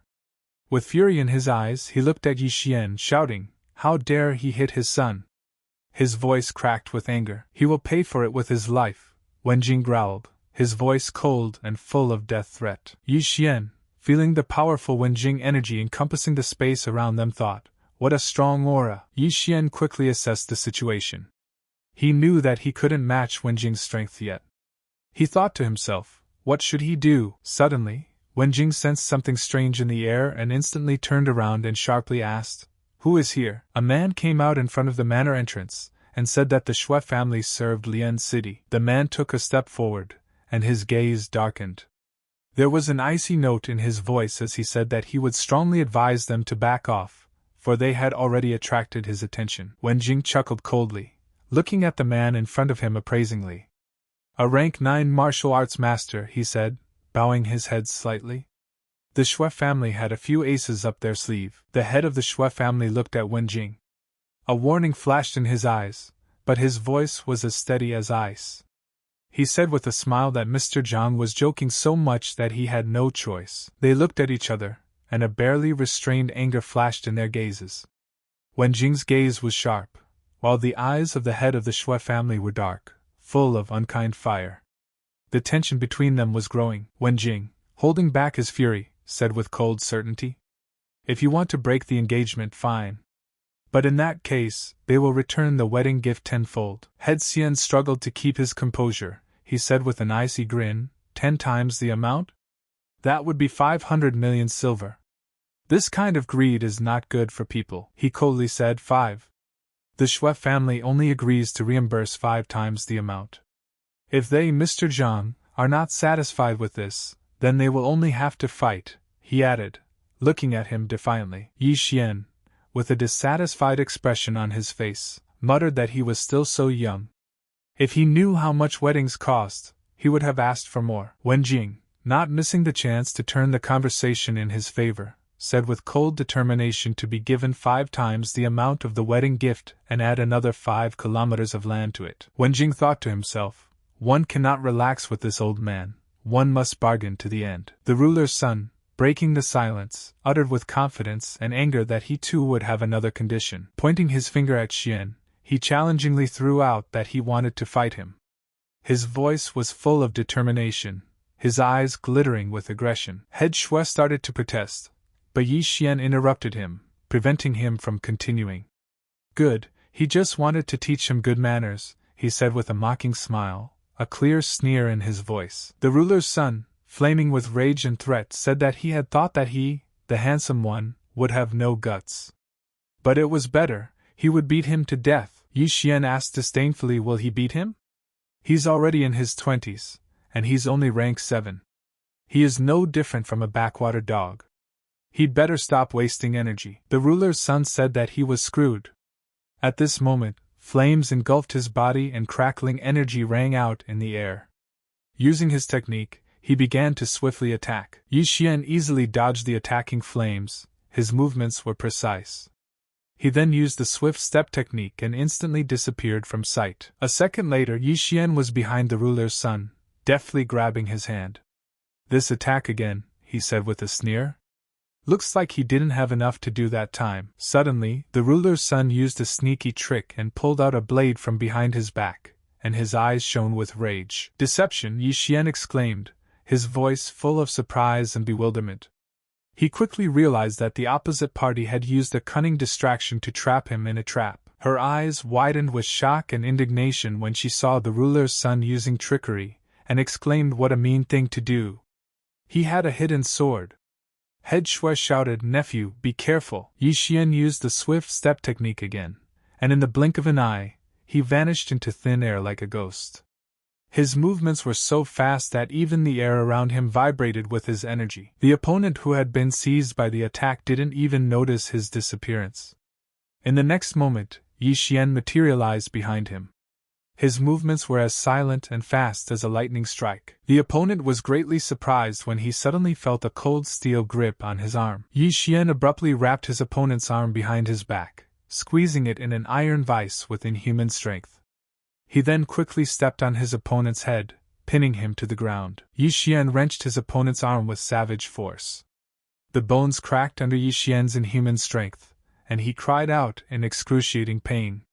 His face twisted in pain and his eyes filled with tears. Everyone present was shocked. Their eyes widened with surprise and horror. They could not believe what they had just seen. Wenjing was furious. A cold blue energy enveloped his body and his eyes lit up with anger. He released all of his energy. So cruel at a young age, he roared, his voice cracking with anger. Wenjing rushed to attack. His movements were swift. His voice was soaked with hatred as he said that it would be better to keep him away from martial arts forever. His hands were shrouded in blue energy. Zhang reacted quickly and rushed forward, his movements lightning fast and smooth. He headed towards Wenjing, ready to protect Yi Xian. Wenjing's punch was powerful, but Zhang met his attack with relentless force. Their fists made contact with a rumble that made the ground shake. The air vibrated from the collision of the two powerful energies. Zhang, looking anxiously at Wenjing, said that wounds are inevitable during battle. Thinks it would be better for him to go right now to find a doctor for his son. It would affect his martial arts. Wenjing, holding back his anger, said angrily, "Boy, say your name." His voice was as cold and hard as ice. An unquenchable rage burned in his eyes. Yi Xian from the Yi family, Lianyan City, Yi Xian replied with pride. His voice was calm, but there was self-confidence and unwavering determination in it. He was not afraid of Wenjing's anger. Qingqing, shocked at what she heard, asked, "Are you going to take revenge?" Saying at once, he was not just Yi Xian from Lianyan City, but also a disciple of the head of the Split Cloud sect. Her voice trembled with anxiety and excitement. Yi Xian, hearing Qingqing's words, thought, "Hey, don't make things worse." He understood that she wanted to warn Wenjing about his strength, but he was afraid that it would only make things worse. Wenjing, with a threat in his voice, muttered, "It seems that the Shui family had decided to climb a tall tree." He, already on his way out and carrying his wounded son in his arms, exclaimed that he had better pray that his luck would stay with him. There was a threat and a warning in his voice. Zhang mumbled to the disciple of the discerned obelisk sect head while thinking. He furrowed his brow, trying to recall the rumors he had heard earlier, and asked, "Isn't that Guan Yulin?" Or was his memory starting to fail him? Qingqing, realizing that her words might have embarrassed Zhang, awkwardly said that she had completely forgotten that Uncle Lian was one of the instructors of the Split Cloud sect, so he would not be fooled. The head of the Shui family lightly bowed and said, "Thank you for your help, Lian." His voice was full of gratitude, and he looked at him with respect. Zhang, not expecting this, with a slight smile on his lips, said no thanks. With a slight huff, the head of the Shui family added that this time, they had clashed directly with the Zhang family. "This will definitely affect our Chamber of Commerce in the future." Zhang tried to calm him down, and said that there was no need to worry. Her daughter had said that this guy was a disciple of the head of the dissected Cloud sect. If the Zhang family believed that, they wouldn't hurt them. Qingqing grudgingly exclaimed that she had said the first thing that came to her mind. Zhang, after a bit of thought, suggested that they needed to put that lie into practice then. Yi Xian looked at him curiously and asked what he was proposing for them to do then. Zhang said that the sect leader travels, so it's impossible to become his disciple. But the castle takes disciples if he thinks they are talented. If he joins the sect and you show your best behavior, he will take you on as a disciple. Yi Xian grinned and replied with confidence that it was nothing complicated. He is neatly going to pay a visit there. The head of the Shui family smiled and enthusiastically said, "Fine, then count on him." He will order the servants to prepare the table. Such a thing needs to be communicated, he suggested. Already in the evening, in a cozy room, over a cup of tea, the head of the Shui family and Yi Xian were having a peaceful conversation. Yi Xian looked at his uncle and asked curiously, "To what do I owe this late visit?" The head of the Shui family replied, "Yi Xian, he and his father are very close, so let us be clear." Pouring himself some tea, Yi Xian thought that of course they were close. He had once saved his life. The head of the Shui family, with a slight smile on his face, leaned on the table and asked what he thought of her favorite daughter, Qingqing. Yi Xian replied that she was a very nice girl and sweet. A little willful, but sincere. These words sounded sincere, although he noted that her fickleness was sometimes worrisome. The head of the Shui family said with a smile, "Fine, then marry her." From this statement, Yi Xian couldn't help but spit the tea out of his mouth, staring at his uncle in surprise. "Uncle, you can't do that," Yi Xian exclaimed, still confused by the unexpected suggestion. "She is like a sister to me. I don't see her as a wife." The head of the Shui family sighed with a slight annoyance, said that he had decided to get rid of his inadequately rich uncle. His voice sounded upset and a bit resentful. "All right, if you don't want to force it," the head of the Shui family said, shaking his head slightly. But this time, he not only saved Qingqing, but also helped the Shui family a lot. He is the one who simply can't forget. The head of the Shui family with a stern voice ordered the servants to carry. His intonation left no room for doubt. Everyone knew that they should immediately carry out his order. Yi Xian's eyes lit up when a whole bunch of valuable items were brought into the room. He watched with curiosity and admiration as the servants carefully placed the luxurious gifts in front of him. It takes a lot of resources to cultivate martial arts. He hopes that he will accept his little gift, said the head of the Shui family with a warm smile, pointing at the shiny objects. Yi Xian opened one of the boxes with curiosity, and upon seeing it, he exclaimed, "What are these black spiritual mushrooms?" Bloody spiritual mushrooms that had turned black? His eyes widened in surprise. "Uncle, it's too expensive," he muttered, still not believing he had received such a valuable gift. Head Shui waved it off and said with a smile, "Yeah, it's no big deal." As, in his opinion, this is the very thing. Yi Xian was annoyed to think the market price of black spirit mushrooms was at least 50 million, and he was talking about them as if they were worthless. "Damn rich people," the head of the Shui family said with a smile. Yi Chong had indeed raised a worthy son. Unlike him, her Qingqing was not so lucky. Yi Xian, showing genuine interest, asked, "Uncle, how much does he know about his father?" The head of the Shui family replied that, in fact, not very much. His father was never known for being particularly talkative. He faltered briefly and continued that he was always smiling around him. "He smilingly began to reminisce and began to tell me that if he hadn't helped him back then, he would have been nothing but bones. It was 4 years ago, when he first came to Wanjing. His caravan was surrounded by bandits as they passed through the Lianyan Mountains. He continued proudly that at the very last moment he had appeared, a mysterious and incredibly strong man with a child in one hand and a sword in the other.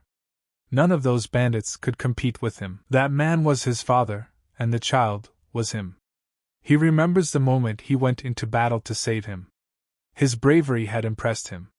That's why when he passed through Lianyan, he would bring them gifts. He noticed with pride and a smile that their families were growing closer and closer together as time went on. The head of the Shui family looked at Yi Xian with interest and remarked, "You know, Yi Zhang probably knows even more about his father than anyone else. Why doesn't he approach him with questions?" Yi Xian frowned slightly and replied that unfortunately, he doesn't like to talk about his father. Moreover, Yi Zhang thinks that he is dead. The head of the Shui family was shocked by this news and exclaimed that this couldn't be. This is simply impossible.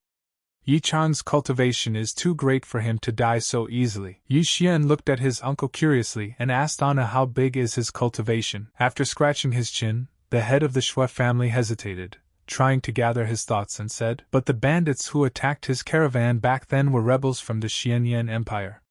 It was said that their leader was a general whose cultivation reached the middle of the true profound world." A couple more hours passed, and Yi Xian headed to his room. The head of the Shui family accompanied him to the door and said okay with a smile, "Rest, he will not be disturbed." Yi Xian replied, "Take care of yourself, uncle." As he closed the door, Yi Xian reflected that the 10 ranks of martial arts come first, followed by the true spirit stage. Then comes the true profound stage. And a person who had passed the true profound stage couldn't do anything to his father. He involuntarily smiled as he realized the immense strength and skill his father possessed. Lianyan was still a backwater, but a nugget like his father had appeared there. His family should really be proud of him, but Yizhong doesn't want to talk about him. Turning around, Xian noticed all the valuable items provided for him by the Shui family. As he approached the pile of treasures, he touched them and said, "Devour." At the same instant, a wave of energy ran through the air. At that moment, he felt his body fill with life force. Yi Xian looked at the treasures and thought that his father had left him as a child. It was definitely not for nothing. Maybe it was because of his mother. A thought flashed through his mind. Yi Xian felt a powerful energy fill his body. He had obtained 160 Eater points. 7th level martial arts obtained. This information vividly surfaced in his mind. Yi Xian, scattering the boxes in rage, exclaimed, "Dumb system." It was a bottomless pit. Resources worth 200 million were only enough for the 7th level. His voice was filled with anger. The next day, Xian was about to return home after a long journey.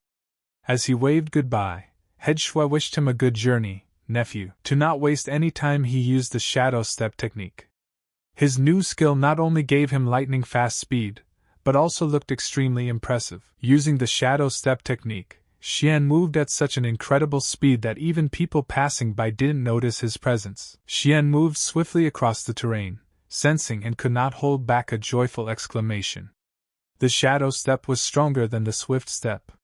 He didn't expect anything less from an 8th level martial art. This technique not only provided incredible speed, but also looked much more spectacular. As he thought about it, he began to ponder the fact that he needed to catch and devour a rank 7 beast to activate the blood of 100 beasts.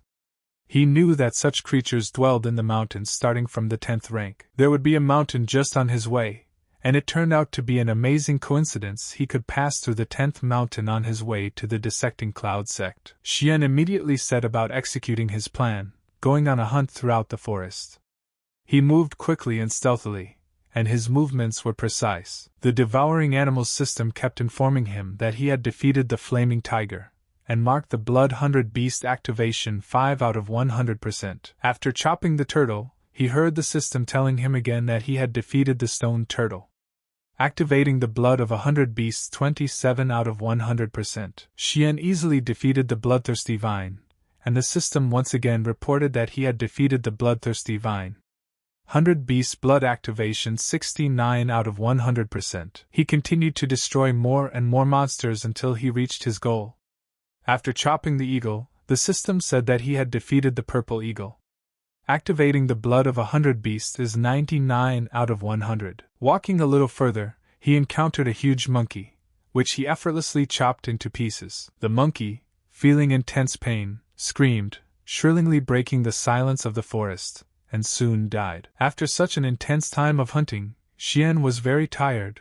His body was disheveled and scarred, and he fell to the ground with relief, saying that he was finally done. Yi Xian, surprised, said that he couldn't believe that it took him a whole week to do this.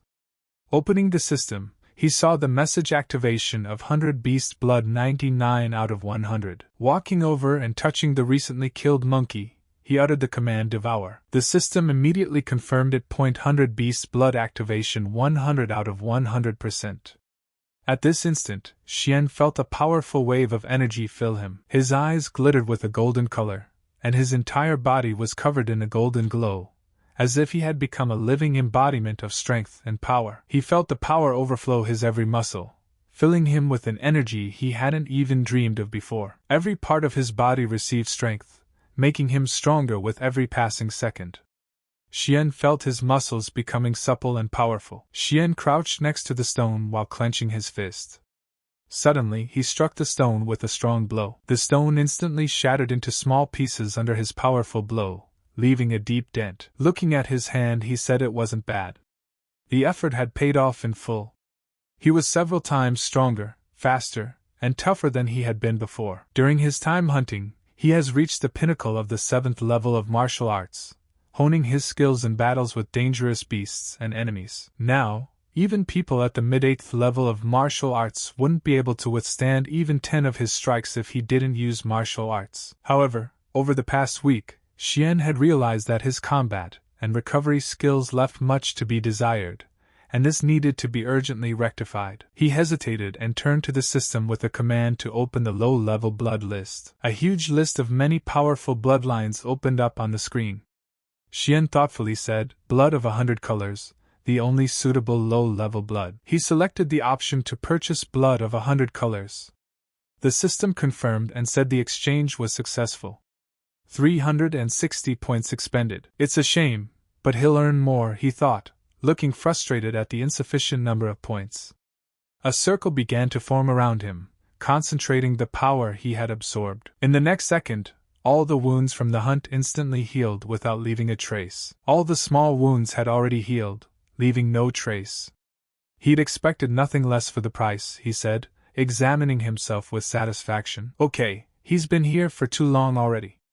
It's about time he got to the Split Cloud sect. After a long journey, Xian reached the highest mountain, which was rumored to be the entrance to the sect. He assumed that it was probably here, one of the 2 largest sects in the Nanling region. Yi Xian arrived at the gates of the Split Cloud sect and was spotted and stopped by a guard.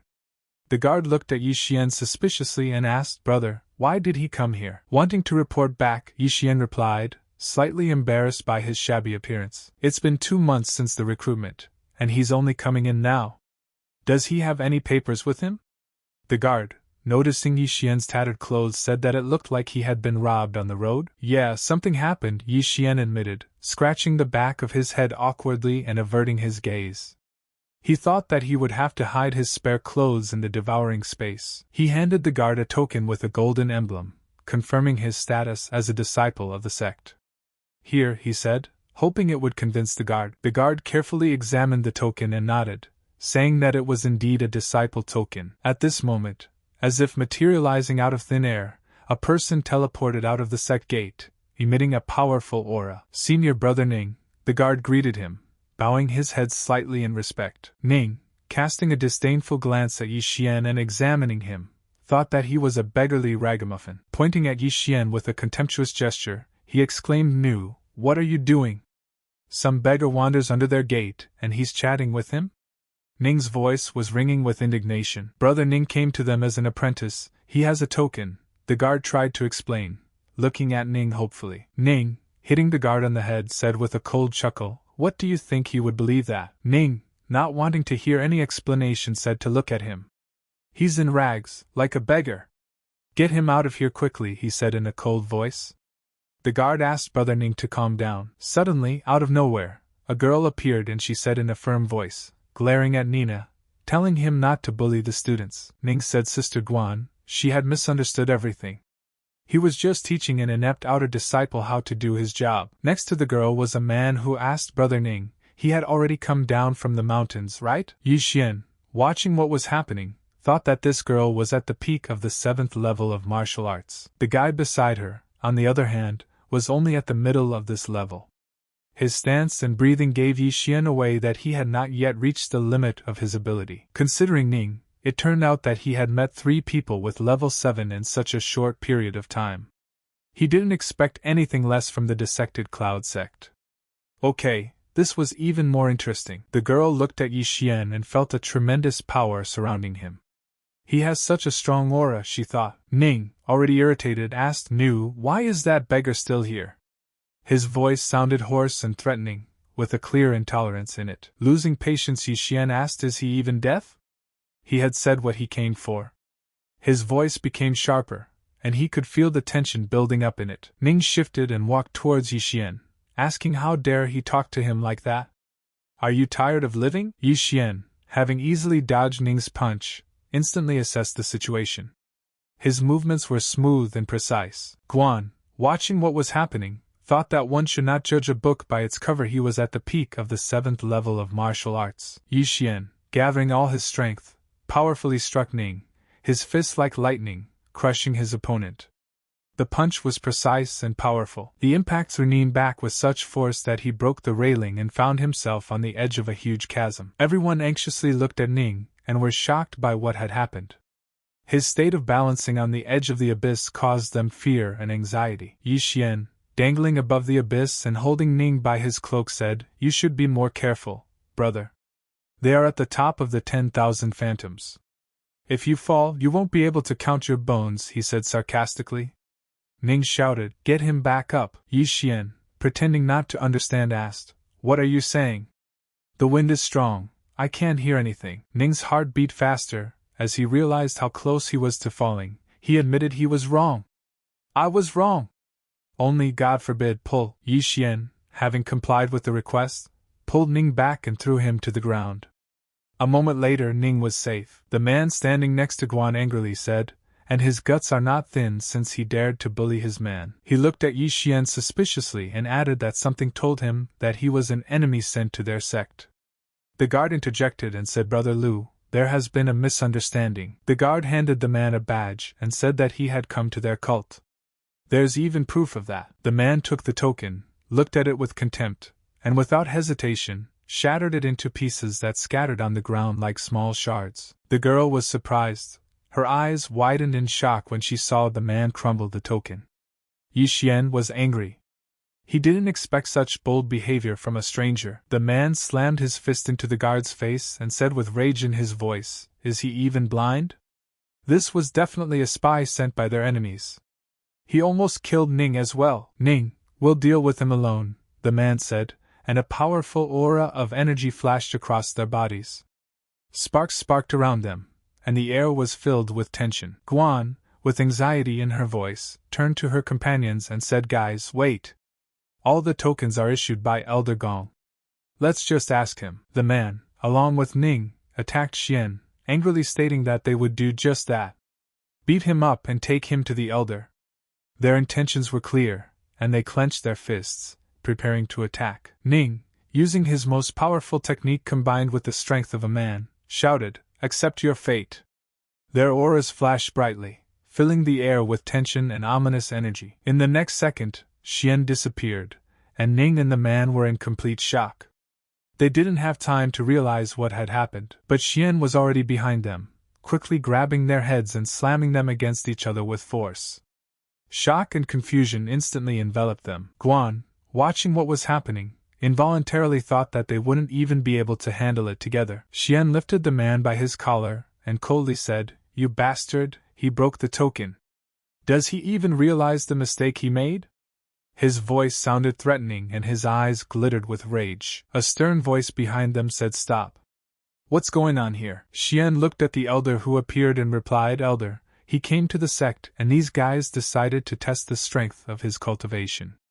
So, they decided to compete." Guan disdainfully thought that he was a liar. The elder, after thinking about it, said that he was the same Yi Xian from Lianyan City, right? Xian confirmed and said that it was like that. "He is exactly the one." His voice sounded confident and proud. The man, pointing judgmentally at Xian, exclaimed that his greed was driving him crazy. He wanted to become stronger so badly that he resorted to elixirs. He's already at the peak of the 7th level of martial arts. He realizes that things aren't going well for the family right now, but that's no reason to sacrifice his great future, is it? The elder, pointing his finger at Xian, coldly said for him to go to the outer sect, training until he got rid of his superficial strength. The guard took Xian by the throat and cheerfully said, "Let's go, brother." Xian felt the guard's arm around his neck and was surprised at first, but then caught a note of friendliness in his voice. Xian, infuriated by these words, a thought flashed through his mind, right? Who was it that he superficially called? Wait! His anger flared up like fire, and he couldn't contain his rage. The elder, looking at him in his wake, hummed and said that he felt sorry for the little boy, and they, the two of them, couldn't defeat a man with superficial strength. "This month, both of them get a failing grade," the elder said. The two disciples began to cry and beg for forgiveness. "Shut up, you'd better cultivate," the elder exclaimed across the mountain, interrupting the young men's complaints. His stern gaze made them freeze. Xian and the guard were walking along a path surrounded by dense trees. The guard, pointing in the distance, said, "Brother Yi, from here, the straight line is where we reach." Xian held out the potion to him and apologetically said that he had gotten hurt because of him. "Here, drink this, it will definitely help." The guard, embarrassed, awkwardly said that this potion was too valuable. It was nothing serious, but he'd be back on his feet in a couple of days.